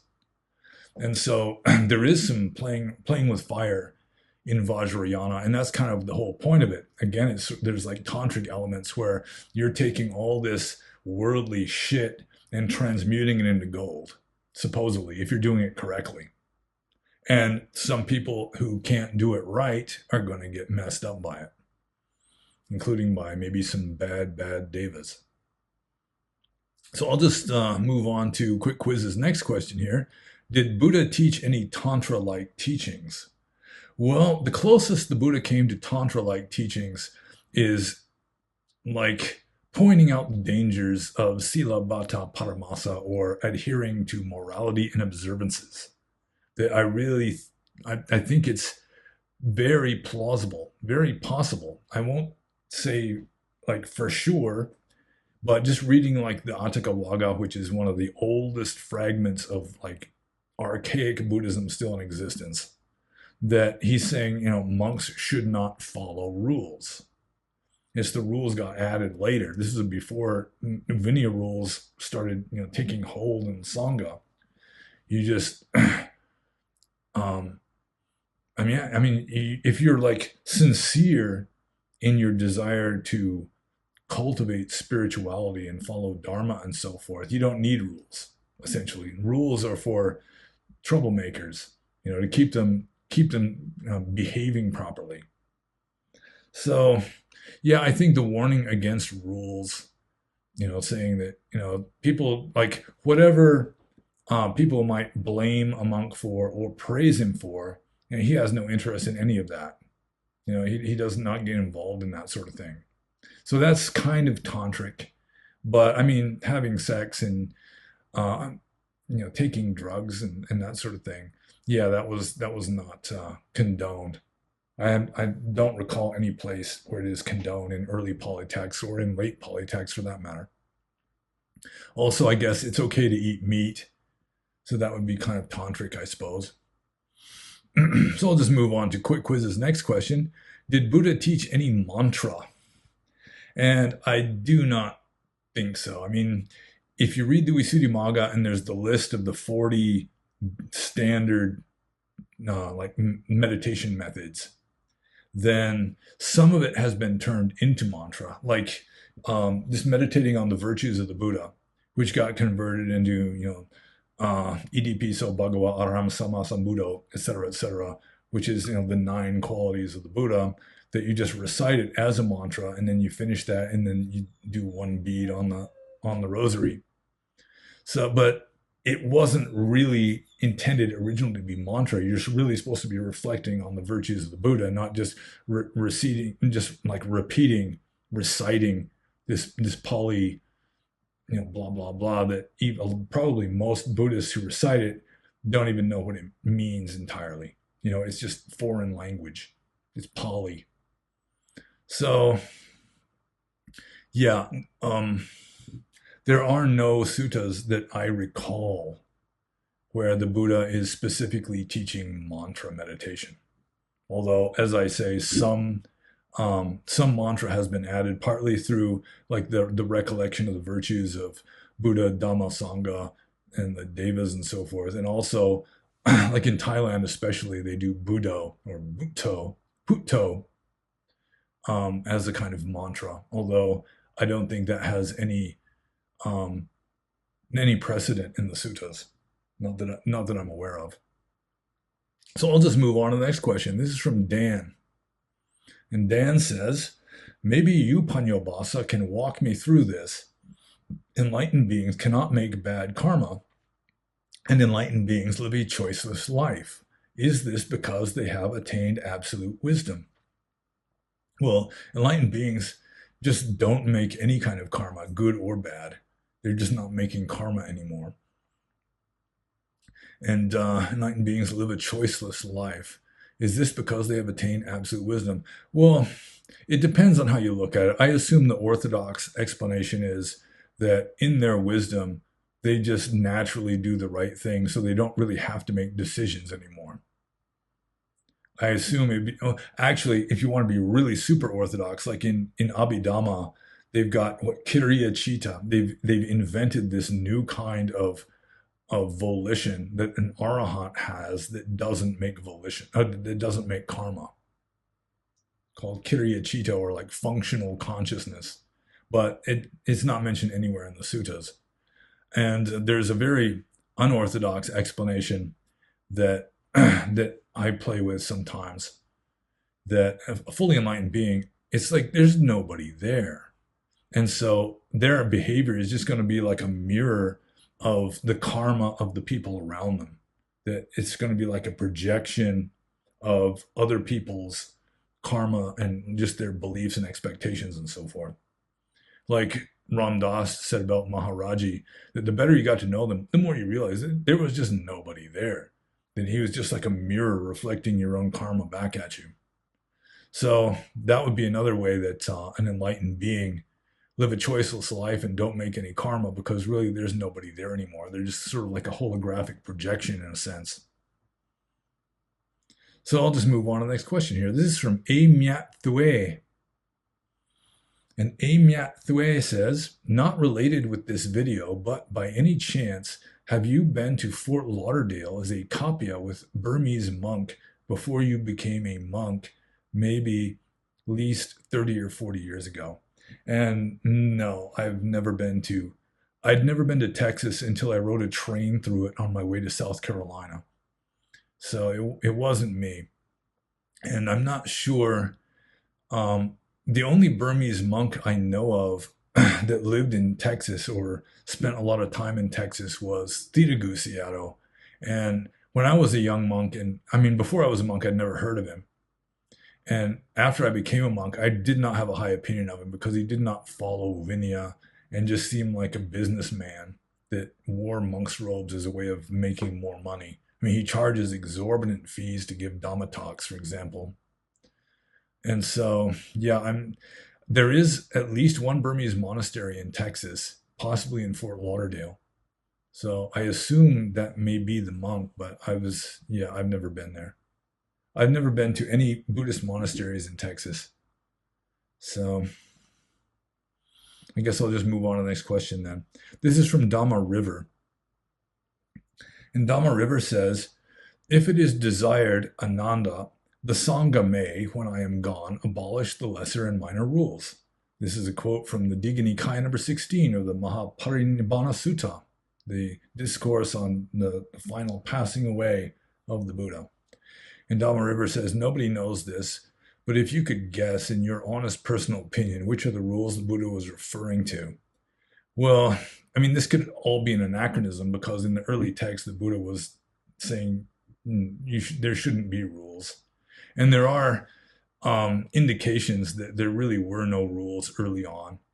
For example, there's one scene where a monk is asking the Buddha, why did previous dispensations of previous Buddhas die out so quickly? And the Buddha said it's because they didn't have Vinaya rules. And that, it just lacked the structure and just kind of collapsed, which does make sense. But in a way that could be sort of a justification for making Vinaya rules. In fact, the whole purpose of the first council, the first great council, I mean, you read the story, after the Buddha dies, he attains parinibbana. The enlightened monks, they take it with equanimity. They know that everything that has a being also passes away. But the unenlightened monks, they're sad because their teacher has died. And then you've got this one old wise guy. He's a do twet. He's a monk who ordained when he was old. Hard to admonish. He's just saying, why all the long faces? Now we don't have Master Gotama telling us, do this, don't do that anytime, all the time. We can do whatever we want. And then Mahakassapa, who was the leader of the Sangha after the Buddha died, he was alarmed by this in an enlightened way, because he was an arahant. And so he decided we need to make a great council to establish rules. So it could be that there were no Vinaya rules until after the Buddha died, so that this whole statement, if it is desired Ananda, the Sangha may, when I am gone, abolish the lesser and minor rules, that could just be an anachronism. But I mean, if you read the history of the first council, which was 500 arahants, they all had different ideas as to what the lesser and minor rules were. In fact, some of these arahants, supposedly, if we are to trust the text, believed that everything less than the 4 parajika rules would be lesser and minor, which would mean that, you could masturbate and fondle women and so forth, which, I really don't think so. But I mean, if you want, the lesser and minor rules probably would be like dukkha, which is the lowest of severity. Dukkha and dubhasita. There's only one dubhasita rule, which is making a joke about Buddha, Dhamma, and Sangha, I think, or else it's making a joke at somebody else's expense. Can't remember which. Well, I mean, that would be the safe guess, is that it would be just the dukkha offenses, which are the lowest category of offenses with regard to severity. So yeah, it'd be a safe guess. Or it could just be the lesser and minor rules are the ones that do not have any ethical. Yeah, I mean, you could argue that way, that they're the ones that are just not moral rules, that they're not immoral either. They just don't have anything to do with morality, like shaving your head. I mean, what's immoral about not shaving your head?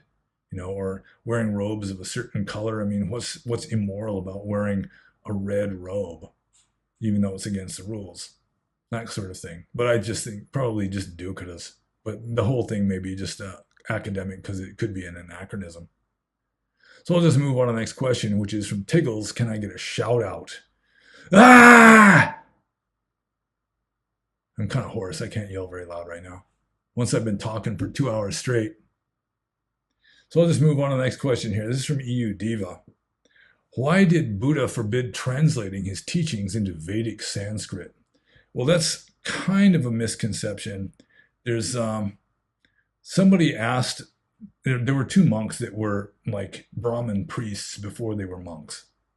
And they asked if they would be allowed to translate his teachings into Sanskrit verse, which was just the standard way of conveying religious scripture in ancient India, was through Sanskrit verse. And he said, no, one should learn and study Dhamma in one's own language, which in the commentators say, the Pali commentators say, when he said in one's own language, they meant in his own language, which is Pali. So, I mean, it was just, he considered to be kind of a stumbling block or an obstacle of teaching people when you're going to be translating his words into poetry in a language that most people don't understand. That in order for the teachings to be accessible, they should be taught in the vernacular of wherever they happen to be, which makes sense. So that got interpreted as a rule against translating Buddhist teachings into Sanskrit verse, which of course happened anyway. So, Udiva's next question is, in that sense, Sanskrit sutra worshipping Mahayanists are bad and lost Buddhists, right? Well, I mean, the early ones who were translating Buddhist texts into Sanskrit were breaking a minor rule, but I mean, it's not really evil. It's sort of another one of those rules that really is not ethical. It's not unethical either. It's just amoral. It's just, I mean, it's not immoral to translate a text into Sanskrit poetry. I mean, it's just has nothing to do with ethics, really. So, yeah, it'd be kind of an extreme view to say that that Mahayanists are bad and lost Buddhists. Most of the ones who worship sutras are worshiping a Chinese translation anyway. It's like, what is it? What Nichiren? Is it the Nichiren and the Soka Gakkai Buddhists who are worshiping the Lotus Sutra, which is like a sutra that was composed hundreds of years after the time of the Buddha and then got translated into Chinese and then into Japanese. So, yeah, I think that they're not even reading it in the Sanskrit verse that was forbidden.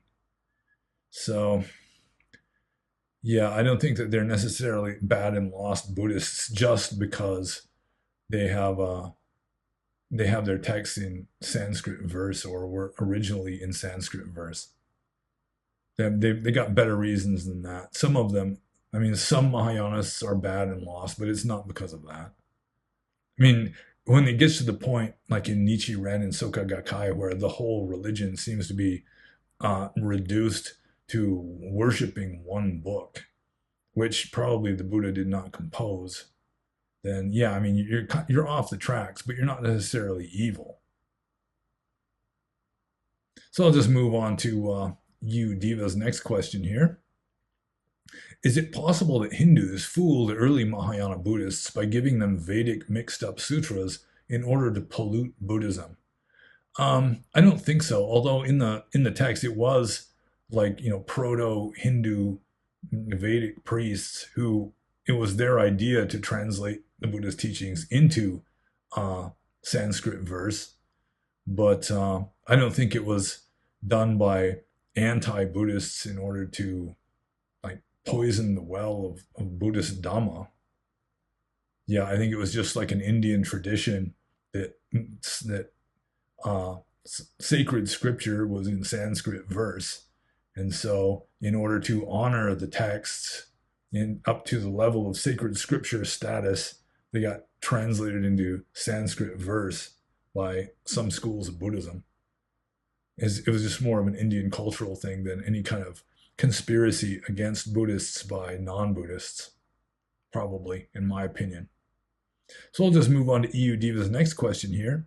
All Mahayana gods and devas are adopted or borrowed from Hindu devas and gods, in my personal view. Would you agree? Well, most of them, but not all of them. Like the main ones at first were, Saka, king of gods, and Mahabrahma, and so forth. Um, I'm not sure of the position of Mara. I don't know if he's mentioned in any Hindu text. So he might be a unique invention. And then some of the later Mahayana devas are like, they started off as bodhisattvas who got deified. So like Manjushri, I don't know if Manjushri or Avalokiteshvara were originally Hindu deities. Or what was it? Padmapani or something like that. I mean, there's some of these Hindu or like Mahayana deities that are also bodhisattvas that somehow I'm not sure. I don't know the Hindu pantheon well enough, especially the ancient Hindu pantheon, to know if some of these obscure bodhisattvas originated. You got Pragya Paramita, the goddess of transcendental wisdom. I'm not so sure that, I mean, she could be like a variation on some Hindu goddess, but she herself was not originally a Hindu goddess, I'm pretty sure. And then you got like Hercules, even. He got conflated with, I think it was Padmapani, well, one of these obscure Mahayana bodhisattvas who are also a kind of god. So, I mean, the whole idea of devas was borrowed from, the pre-existent uh, spiritual traditions of India. So, to that extent, the Buddhist pantheon is just sort of a variation on the Vedic pantheon. But I do think that, especially in Mahayana, they were inventing new ones, or just somehow developing new deities based on principles of Mahayana Buddhism, and also just um, like promoting bodhisattvas up into deity status, like Manjushri. I don't know if there's any precedent for Manjushri in like early Hinduism. So some of them, but I think probably not all of them were derived or borrowed from Hindu devas. So I'll just move on to the next question here. This is from Crave Minerals. And Crave Minerals says, here's some idle ponderings, but I can't help but to be curious. What happens to the personality of a person when they become enlightened? Arahants all have different characters and personalities, but an idea I've been toying with is, what if one's personality is nothing but hindrances and defilements, as I imagine could be the case with, for example, some murderers, manipulators, or generally evil people? Evil people. Could this enlightened person then become something like a blank slate, a newborn baby, or what? Well, again, it's like you've got this residual karma, but when you become enlightened, according to Orthodox theory, that it's like this karma no longer has any power over you. I mean, you still have preferences, you still have personality traits. If you liked a good joke before you were enlightened, there's a good chance you'll like a good joke after you become enlightened. If you didn't like black licorice before you were enlightened, you're not going to suddenly start eating black licorice after you become enlightened. Like Maharaji up there, he may have been fully enlightened. He still had certain foods that he liked better than other foods, although he was able to eat damn near anything, including 1,200 micrograms of LSD. So again, it's impossible to say what the personality of a fully enlightened being is like subjectively. You can't put it into words. It's off the scale. But just from the point of view of Orthodox Theravada, you still have these tendencies that are there. The Buddha had certain personality traits. He didn't like lots of noise, for example. He'd get bothered by squabbling monks and go off and stay alone in the forest for a while, that kind of thing. He did occasionally crack a very dry sort of joke, at least if we can believe what the texts say. So, yeah, they still have latent tendencies, but or not latent tendencies in the philosophical sense of karma just waiting for its chance to reach fruition or whatever. But see, gosh, as I imagine, this is such a hard question. People ask me these questions. It's very difficult. Like, how can we say what the subjective experience of like a Buddha would be? Well, I assume it wouldn't be that different from like an ordinarily wise person, except that they're just not identified with that anymore. It's just nature taking its course. It's still this latent residual karma just working itself out with the enlightened being, assuming that there's anybody there at all. They're not attached, they're not identified. It's just nature taking its course. Okay, maybe I answered that. I don't think a fully enlightened being is going to become like a newborn baby, though. Actually, Ramana Maharshi apparently was kind of like that when he had his awakening experience. He was a Hindu, so if you don't think Hindus can get enlightened, you can just disregard this. But yeah, it took him a long time before he was able to even start talking again, just because he's in this totally different realm that's off the charts. And it took him years before he was able to kind of integrate being a human being functioning in samsara with this higher knowledge. And it's just off the charts, just off the map. So maybe in some cases, but if we can trust the books, it's certainly not in all cases. So I'll just move on to the next question here. And this is from Mr. Researcher, and he asked this question on question and answer number 8, but he asked it recently. So he says, is it in chime with Burmese politics and Buddhism if we don't like the cultural Marxists, as you often call them? Burmese politics and Buddhism. We don't like culture. Well, Burmese politics, like the ruling party, which is pretty much still the army nowadays. They don't like cultural Marxists because cultural Marxists are just making trouble for them. They want Burma to stay a traditional Burmese Buddhist country, and the cultural Marxists, who are mainly like operating like NGOs, are trying to encourage them to you need to be, accepting to, homosexuality and women in power and like Muslims, settling in your country and so forth. And, diversity is our strength and all that. And the Burmese army really doesn't have much use for that. In fact, the average Burmese villager or the average devout Burmese Buddhist has no use for cultural Marxism. They're very hard-headed people.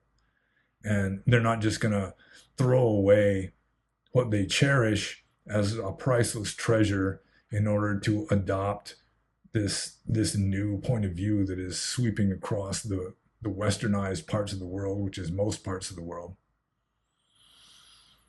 or even just pollute Buddhism by mixing it all in, like most Western Buddhists are doing now. So, yeah, Buddhism, you don't like cultural Marxism in Buddhism. Some parts of cultural Marxism are fine with Buddhism, like you don't want to be against anybody. You don't want to hate anybody. So, you meet a transsexual person. Just if you're going to judge them at all, judge them on the merits of their own character rather than the fact that they're a transsexual. for example, or a homosexual or a member of certain ethnicities or whatever. But with regard to one of the basic teachings of cultural Marxism is virtually the exact opposite of Dhamma, which is if you're unhappy, it's somebody else's fault, especially whitey. That's just ridiculous. Cultural Marxists will just say, "Oh, victim blaming. You can't blame the poor black guy because he steals. It's Whitey's fault. It's because his ancestors were enslaved and on and on, and that's just not Buddhism at all. Even though you've got people talking about this in Buddhist Dharma halls in the West, taking it seriously and actually thinking that it's Dhamma, when actually it's the opposite of Dhamma. If you're unhappy, it's your own doing. It's your own choice. It's your own clinging and attachment that is causing the unhappiness. It's not what somebody else out there in the world is doing. It's not somebody calling you by the wrong pronoun that's making you unhappy. It's your dysfunctional attitude that insists on being called by the right pronoun. So, some parts of cultural Marxism are not in conflict with Buddhism, and some parts are just radically divergent from Buddhism. So, and the Burmese in general have very little use for cultural Marxism. When I was in Burma, I left shortly after Burma opened up to the West, which is around 2011. And you just had this flood of like white people coming in to like look for ways to make quick money, or you had the NGOs coming in, and like the bored wives of the leaders of the NGOs would be like trying to teach feminism to the Burmese ladies. And it's like you have these messed up, unhappy Western women trying to teach these well-adjusted Burmese women to be as messed up and unhappy as they are. You should be demanding your rights and on and on. And I don't know what got me going on that. Oh yeah, cultural Marxism in Burma. So anyways, I'm just going to move on to the next question here. This is from Keep the Vinya. And Keep the Vinya says, when I went that wasn't because I have any dislike of Keep the Vinya or his questions. It's just that I've been talking nonstop for over 2 hours here. So, Keep the Vinya says, how do we know that the Buddha was enlightened? Well, the easy answer is we don't. You don't know that anybody is enlightened. You can't just look at somebody and know that they're enlightened. Maybe one enlightened person can know that another person's unenlightened, but you can't understand or comprehend anything higher than yourself, which is one reason why people have such mundane explanations of gods and angels and so forth. You read the Old Testament and God's just an angry old man with superpowers.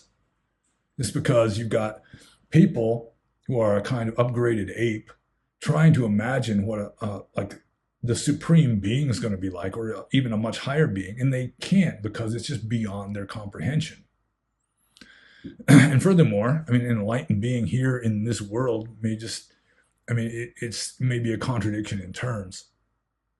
So we don't know that the Buddha was enlightened. For a Buddhist, it is a very convenient working hypothesis. And at the very least, he was an extremely wise person. So I'll just move on to Keep the Vinya's next question here. Why do you think Buddhism is superior to other religions? Well, it's superior for me just because it's based largely on empiricism, and you don't have to believe any narratives. You don't have to believe any stories. You don't have to believe any fairy tales. That in some religions, including Christianity, you have to believe this narrative. You have to believe that Jesus was the only begotten Son of God who died for our sins, for example. And you don't have to believe that kind of stuff in Buddhism. There is a lot of stuff that, it's useful to believe, but a lot of it's empirical, like the Four Noble Truths. First noble truth is pretty self-evident if you look. Second noble truth is also pretty self-evident if you look. Third noble truth is just a logical consequence, or it's derived logically from the second noble truth. If the second noble truth is true, then the third noble truth logically has to be true.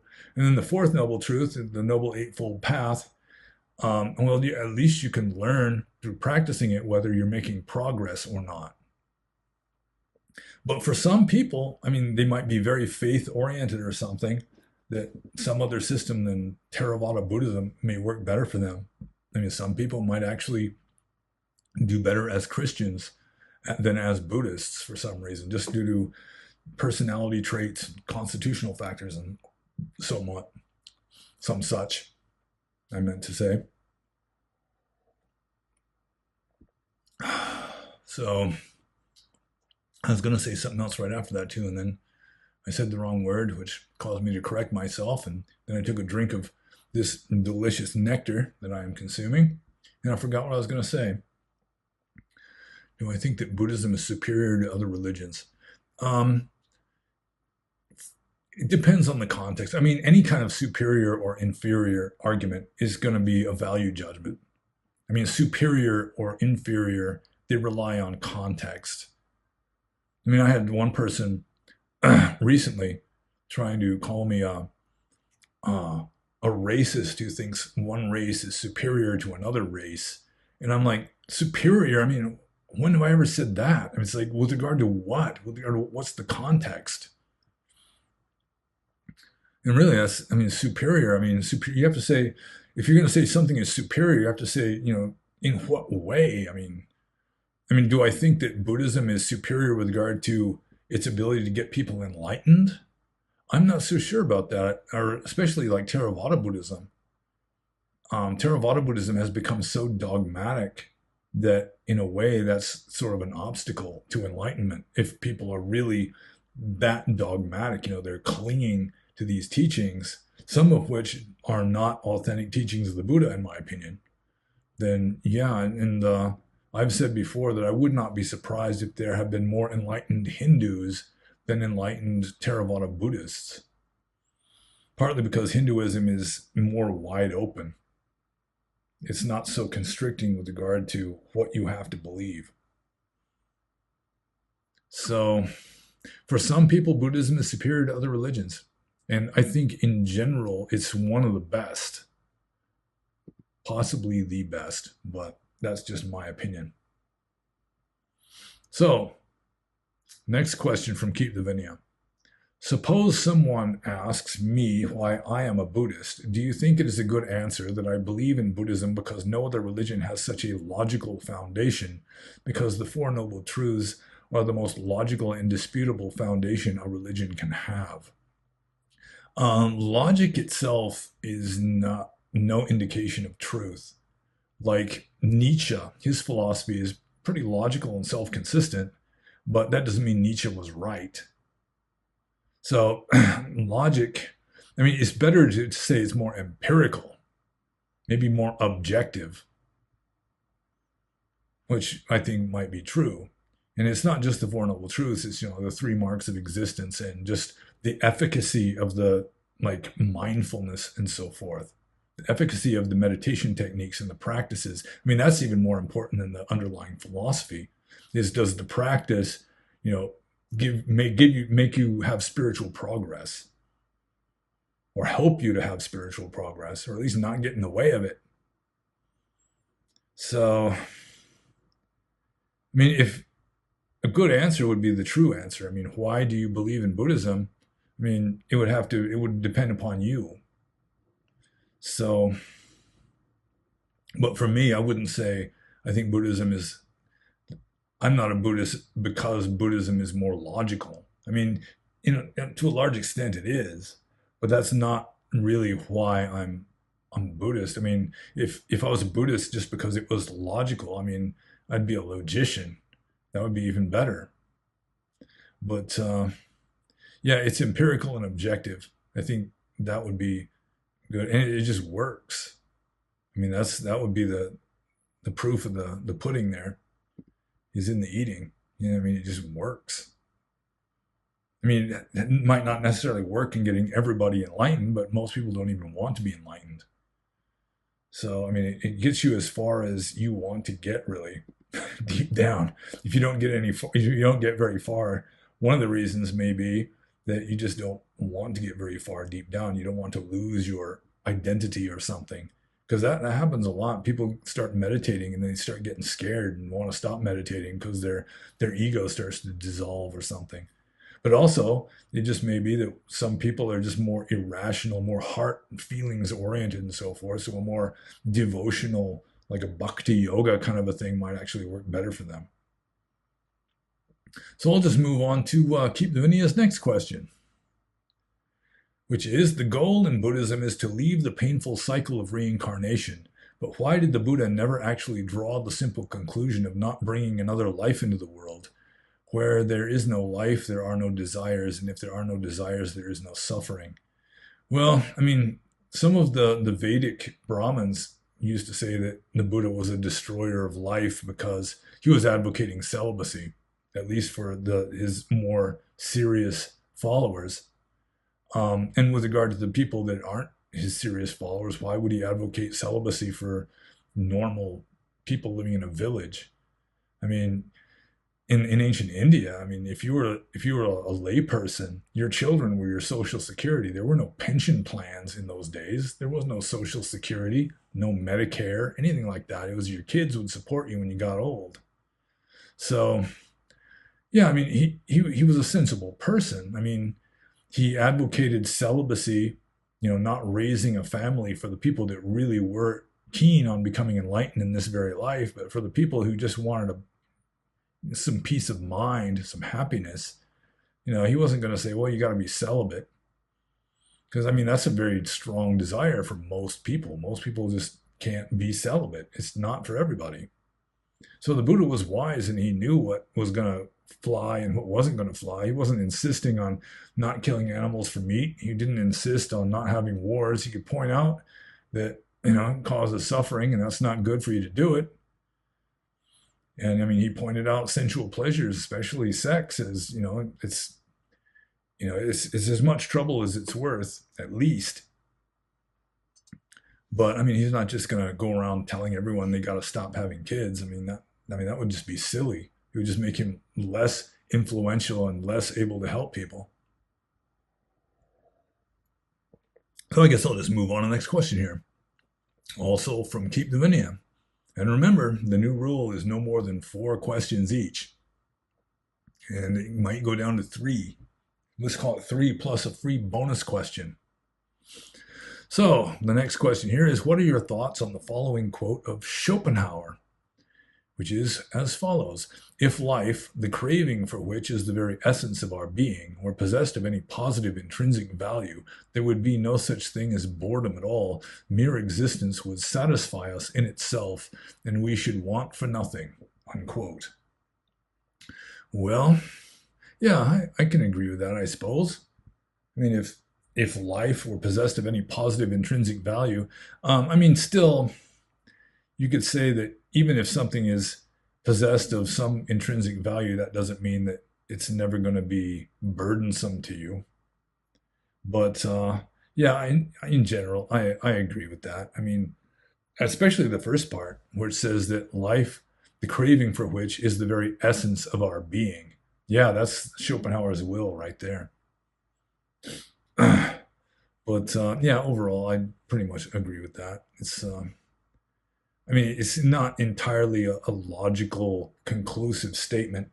He's not really proving anything, but it's an interesting idea and largely true, I think.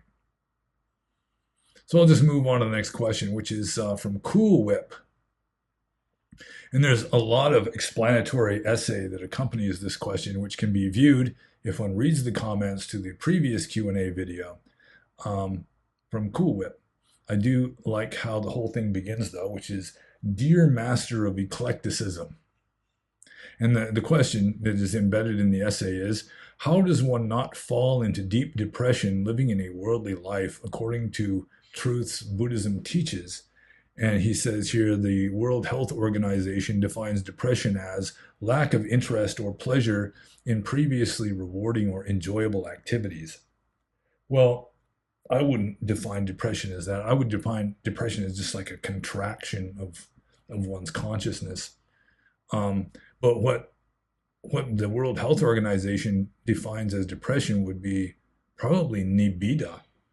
It's nibbida in Pali means like disillusionment, disenchantment. And that's I mean, that's a good thing to experience in Buddhism, because nibbida leads to viraga, which is dispassion. At first you're just fed up. You're just sick and tired of all this samsaric bullshit. That's nibbida. That leads to viraga, or dispassion. You just stop having desires and attachments for all this, which then leads to vimoksha, which is liberation. So it's the first step towards liberation, which which is good. I mean, calling it deep depression, living a worldly life according to if you have this amount of disillusionment, that it is causing a deep depression, then it's pretty much of an indication that you're either going to have to stop being a believing Buddhist, or you're going to have to start taking it more seriously and like renounce the world and really start practicing Dhamma at a higher level. So, because what you're calling deep depression, at least what the World Health Organization is calling deep depression, is essentially nibbida, which is the first step towards enlightenment. At least in that series of nibbida leads to viraga, which leads to vimoksha. So I'll just move on to Cool Whip's next question here. And Cool Whip also has the alias of the sacrilegious void. Cool Whip, aka the sacrilegious void, also says here, why does Theravada Buddhism not have a monopoly on enlightenment today? What are alternative methods you can think of different to Satipatthana Vipassana that lead to Nibbana? Yoga and the Hindus seem to practice only shamatha. Won't any conceptual fabrication, papancha, like concept of God, philosophy, or science, get in the way of true experiential insight, therefore must be abandoned? Could psychedelics or other brain interventions, for example, Neuralink, give a glimpse into Nibbana, or are these religious experiences of bliss and clarity illusory? Well, it looks like he snuck in another question here. I'm going to separate these. Okay, so first question, why does Theravada Buddhism not have a monopoly on enlightenment today? This is all these questions, so many question marks here. What are the alternative methods you can think of to Satipatthana Vipassana that lead to Nibbana? Well, like I said, St. John of the Cross may have been fully enlightened, and they have like the discalced Carmelites, the contemplative order of the discalced Carmelites, they've got their own equivalent to mindfulness, which they call recollection, which is kind of strange, because sati, or mindfulness, also means recollection. So they may have come up with that independently of each other, which is kind of strange to me. But like I was saying earlier, the Hindus and their idea of asceticism, where anything that you have desire for, avoid it. That is a powerful practice. It's a very difficult practice. It can be very painful practice, but it's a very powerful one. And then just detachment in general. Like you just doing the chants and doing the chants and doing the chants like some of the Hindus do, or the mantra over and over again, until finally you're just kind of detached from it. It's just going on its own. And then you're aware of this. You have insight arise from that. So yoga and the Hindus seem to practice only shamatha. I think that's a misconception. They don't put as much emphasis on it because they have kind of other ways of going about it. Just like I said, just the whole self-denial thing, that requires a fair amount of mindfulness right there, just to be aware of your own desires, just so you can like stymie them, just not cock block them, so to speak. And then here, another question included in this little cluster of questions. Won't any conceptual fabrication, papancha, like concept of God, philosophy, or science, get in the way of true experiential insight, therefore must be abandoned? Yeah, but you have to think something so long as you're not enlightened yet. And thinking about karma and Buddha and that kind of thing is still more thinking. So, the concepts eventually become irrelevant once you detach from them. It's just the mind, just nature taking its course, just this blah, blah, blah that just incessantly goes on, because that's what your brain's function is. Just it's like your heart's function is to pump blood. It's just going to keep going. And so you just have to detach from that. Okay. So I guess I answered that question. And I really am keen on not lasting 3 hours answering all these questions. So the second part of that question was, could psychedelics or other brain interventions, for example, Neuralink, give a glimpse into Nibbana, or are these religious experiences of bliss and clarity illusory? Well, it depends on your own karma. I mean, they can serve, at least the psychedelics can serve as a kind of karmic gimmick to give you access to something you didn't have access to before, which then gives you a new sense of perspective. It's like, at least it's showing you that there are other ways of looking at reality that are at least as valid as the usual waking state for a normie. And with regard to Neuralink, yeah, you'd have to have like enlightened like programmers and engineers designing it to do that, I suppose, unless there's some weird glitch like the blow to the head that can also cause some people to have their awakening experience, or so I have read. So I'll just move on to the next question here. Is Elon Musk's philosophy or vision of conquering the universe through science and engineering, so one day we can ask the right questions, compatible with Buddhism, or is this roaming endlessly in samsara? It's roaming endlessly in samsara. Yeah, that's what it is. It's samsaric. You're trying to use samsaric means to transcend samsara. To some degree, you can do it, but it's got to be through paradox and just sort of using our thinking, just liberating ourselves from our thinking by means of our thinking. It's not a matter of asking the right questions. It's just realizing that there are no right questions with regard to that, other than, what do I need to do? So, yeah, Elon Musk seems to be sort of like a scientific realist in this description of his attitude. And I mean, from a point of view of a scientific realist, this is reality. Samsara is the only reality there is. There is no enlightenment. Or if there is enlightenment, it's just sort of psychological, like a samsaric psychological state, so it's not really enlightenment at all. So, I think I'll just move on to the next question from Cool Whip. You expressed fear of transhumanism, but I don't recall a discussion on whether transhumanism could be an enlightenment machine or a technological sodapanna factory. You are predominantly Theravada Buddhist, but do you have time for ideas like Lee Smolin's The Life of the Cosmos or the Autodidactic Universe to name some examples of a possible teleological nature of the universe, ascribing some higher purpose to the direction of the universe, currently irrefutable and maybe discoverable by science and mathematics? Well, I do not think the universe has any teleological purpose. Anyone familiar with my theory of everything, the simile of the block of marble, I mean, the universe is already absolute. I'm not talking about the cosmological or astronomical universe. I'm just talking about everything, just everything. It's already infinite. I mean, there's no improvement is possible. I mean, you can say you can improve yourself. You can improve some version of reality. Some closed system within the samsaric illusion, but it's not going to change ultimate reality at all. Not one iota, not one angstrom unit. So I mean, a lot of teachers, Dharma teachers or spiritual teachers will say, it's like our souls or our spirits have voluntarily entered this world so that we can like, that the absolute can learn to know itself through the eyes of another, or this kind of a thing. Yeah, I don't buy it at all. This is just a kind of dream, and it's not helping anything. So do I have times for ideas like Lee Smolin's life? No, I've never read anything by Lee Smolin. Let's see.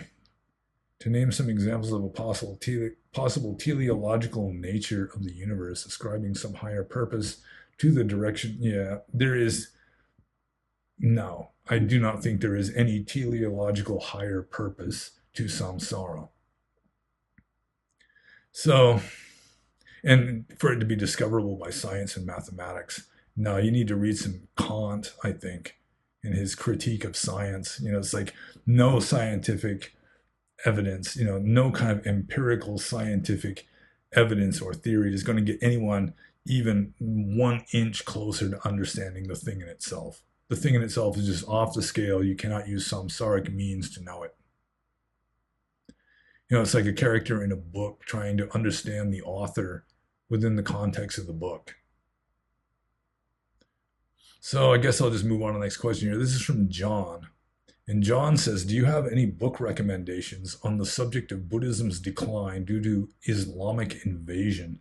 I've never read an entire book on the subject of Buddhism's decline and just virtual extinction in India due to the Islamic invasion. Although a lot of what I know about it comes from this book by A.K. Warder, Indian Buddhism. Try and hold it so the glare from the light doesn't mess it up. Right there, Indian Buddhism. And the last chapter has, the last section of the last chapter is called The Spirit of Decline, I think. Yeah, The Spirit of Destruction. And it's talking about how, the Muslims just swept in and were just essentially massacring entire monasteries.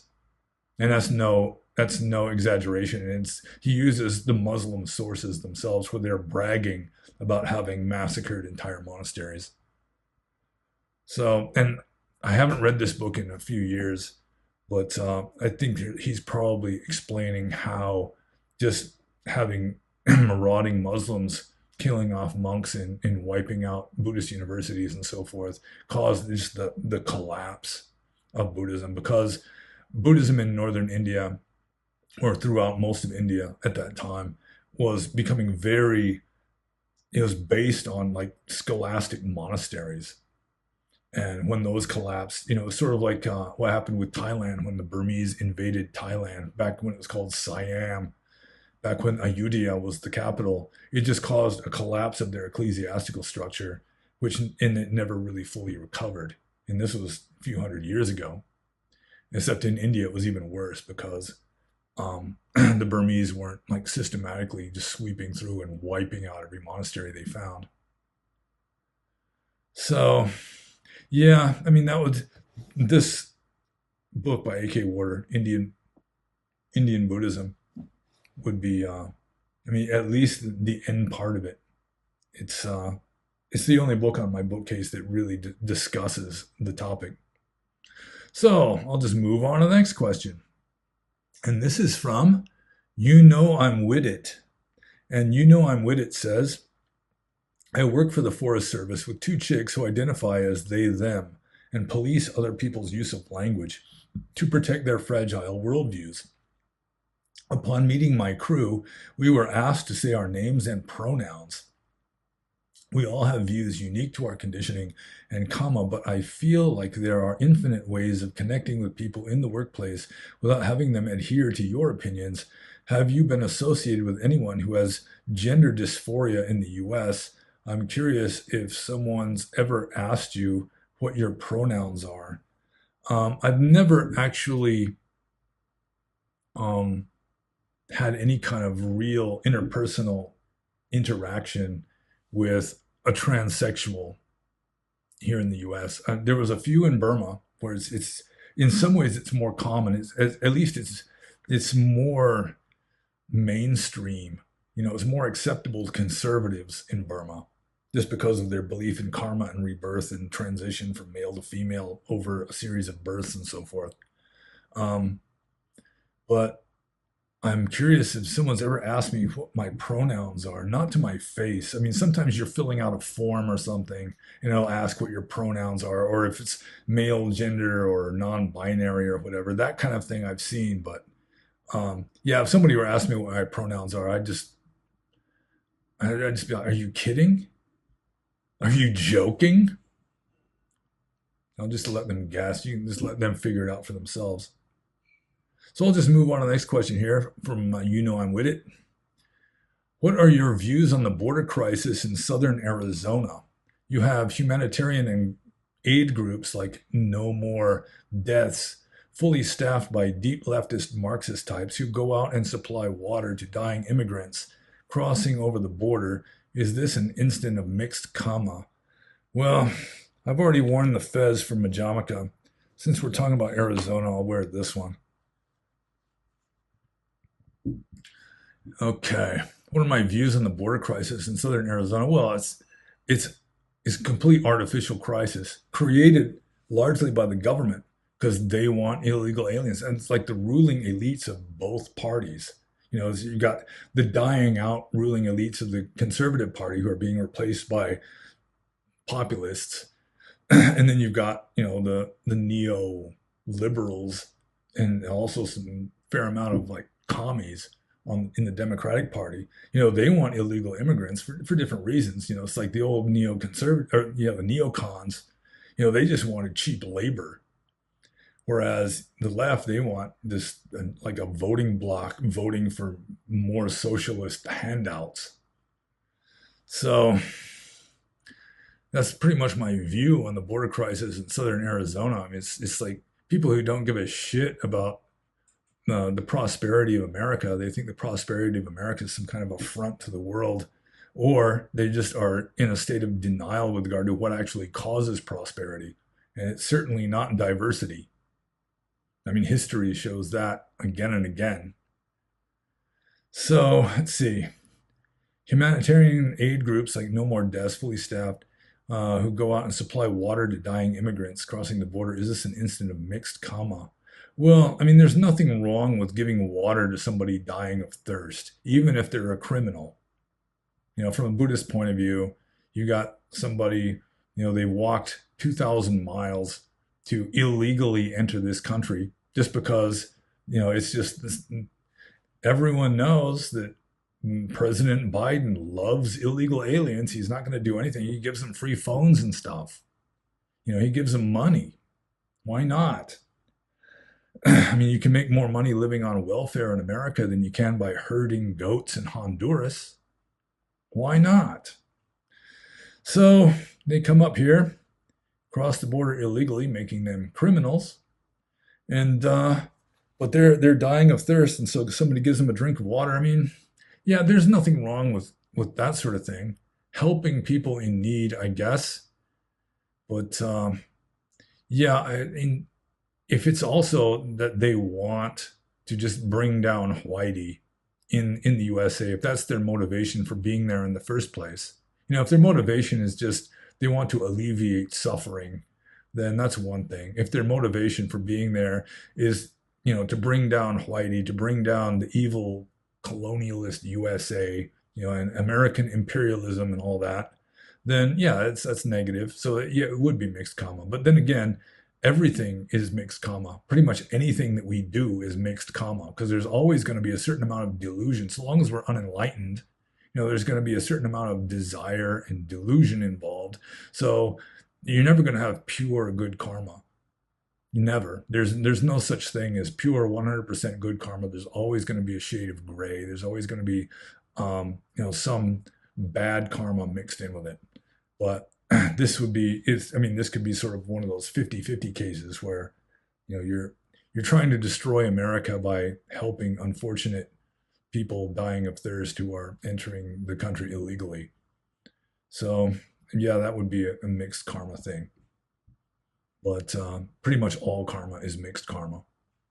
So I'll just move on to the next question here, which is from Om. And Om, well, I said it wrong that time. And Om, well, I didn't say it quite right that time either. This is difficult. Anyway, Om says, is concept of merit somehow in the suttas? I don't really understand how giving food to a hungry child is less merit than to sloppy, fatty monk. For me, it has the same level of absurdity as this sentence. Instead of conventional weapons, the Chinese military is training to shout bad pronouns at American soldiers. Well, in another decade or so, if things continue as they are, that could just completely destroy American soldiers if they call them by the wrong pronouns.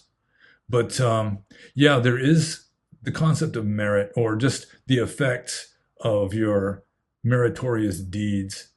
I mean, the word for merit in Pali is punna, Punna. So, I mean, it's got a word for it. It's translated as merit. And yeah, there's a famous sutta where it's talking about like the merit from feeding somebody or making an offering to somebody. Like you feed an animal, according to this sutta, you're going to get benefit for 100 lifetimes. And if you feed like a bad person, that's like 1,000 lifetimes. And you feed to a good person, and, it keeps going up and up. Then you've got like the bad monk. Then you've got the conscientious monk. Then you've got like the enlightened monk. And at the very top, I'm pretty sure, even higher than offering to a Buddha, is just offering to the Sangha of the Four Quarters. And to some degree, this is like propaganda promoting, offering stuff to monks, which is composed by monks, presumably, unless it's composed by the Buddha. Maybe the Buddha really said it, but, there's an awful lot of stuff in the Pali texts emphasizing that you're going to get really good merit for offering stuff to monks. And monks really pound away at this. In Burma, they just pound away at it big time, so that lay people are just conditioned that they want merit. They offer stuff to monks, which is convenient for the monks, I have to admit. I was never really wanting for anything, because they thought they were going to get big karma, big good karma by supporting me, because, I was like living in a cave and didn't handle money. I meditated,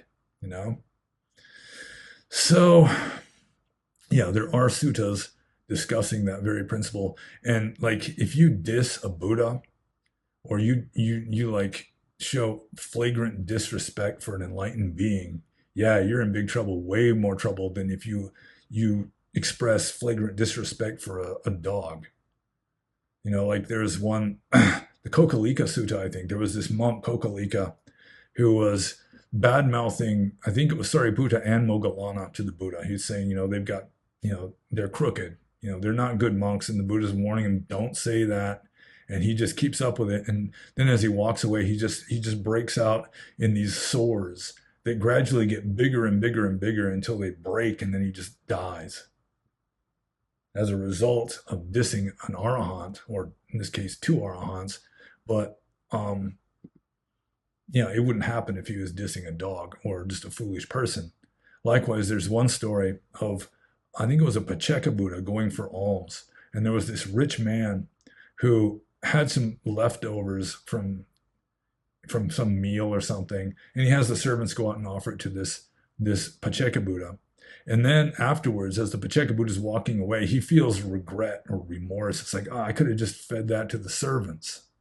So because he offered food to this Pacceka Buddha, I should take the hat off, I guess.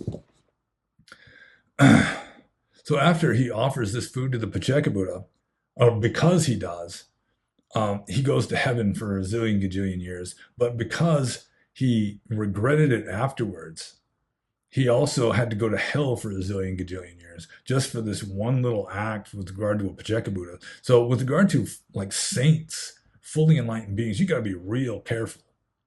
Like, I would hesitate to just say someone who, has a reputation for saintliness is just a fraud. They're a child molester or something. I mean, if you had proof of it, that's one thing, but still, I wouldn't just fling around slurs towards reputedly wise people.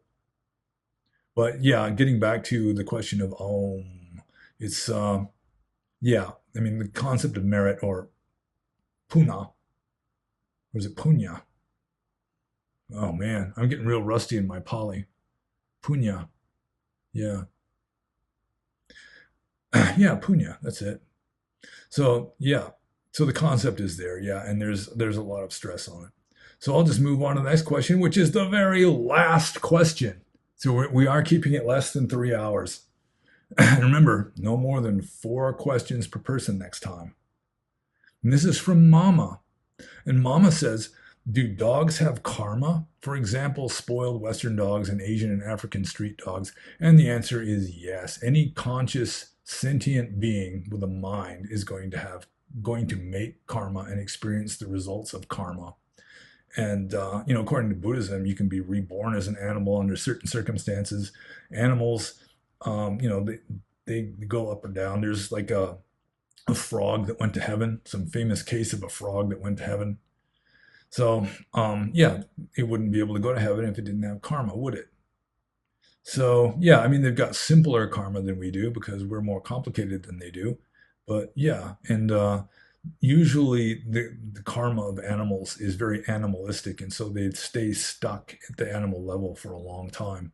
But still, it's pretty obvious that some Shih Tzu that lives a good life and eats lots of raw meat and so forth, living in a comfy house and goes to the vet sometimes and goes to the groomer to get shampooed and blow dried and everything, that, they're living a better life than some mangy cur in Southeast Asia.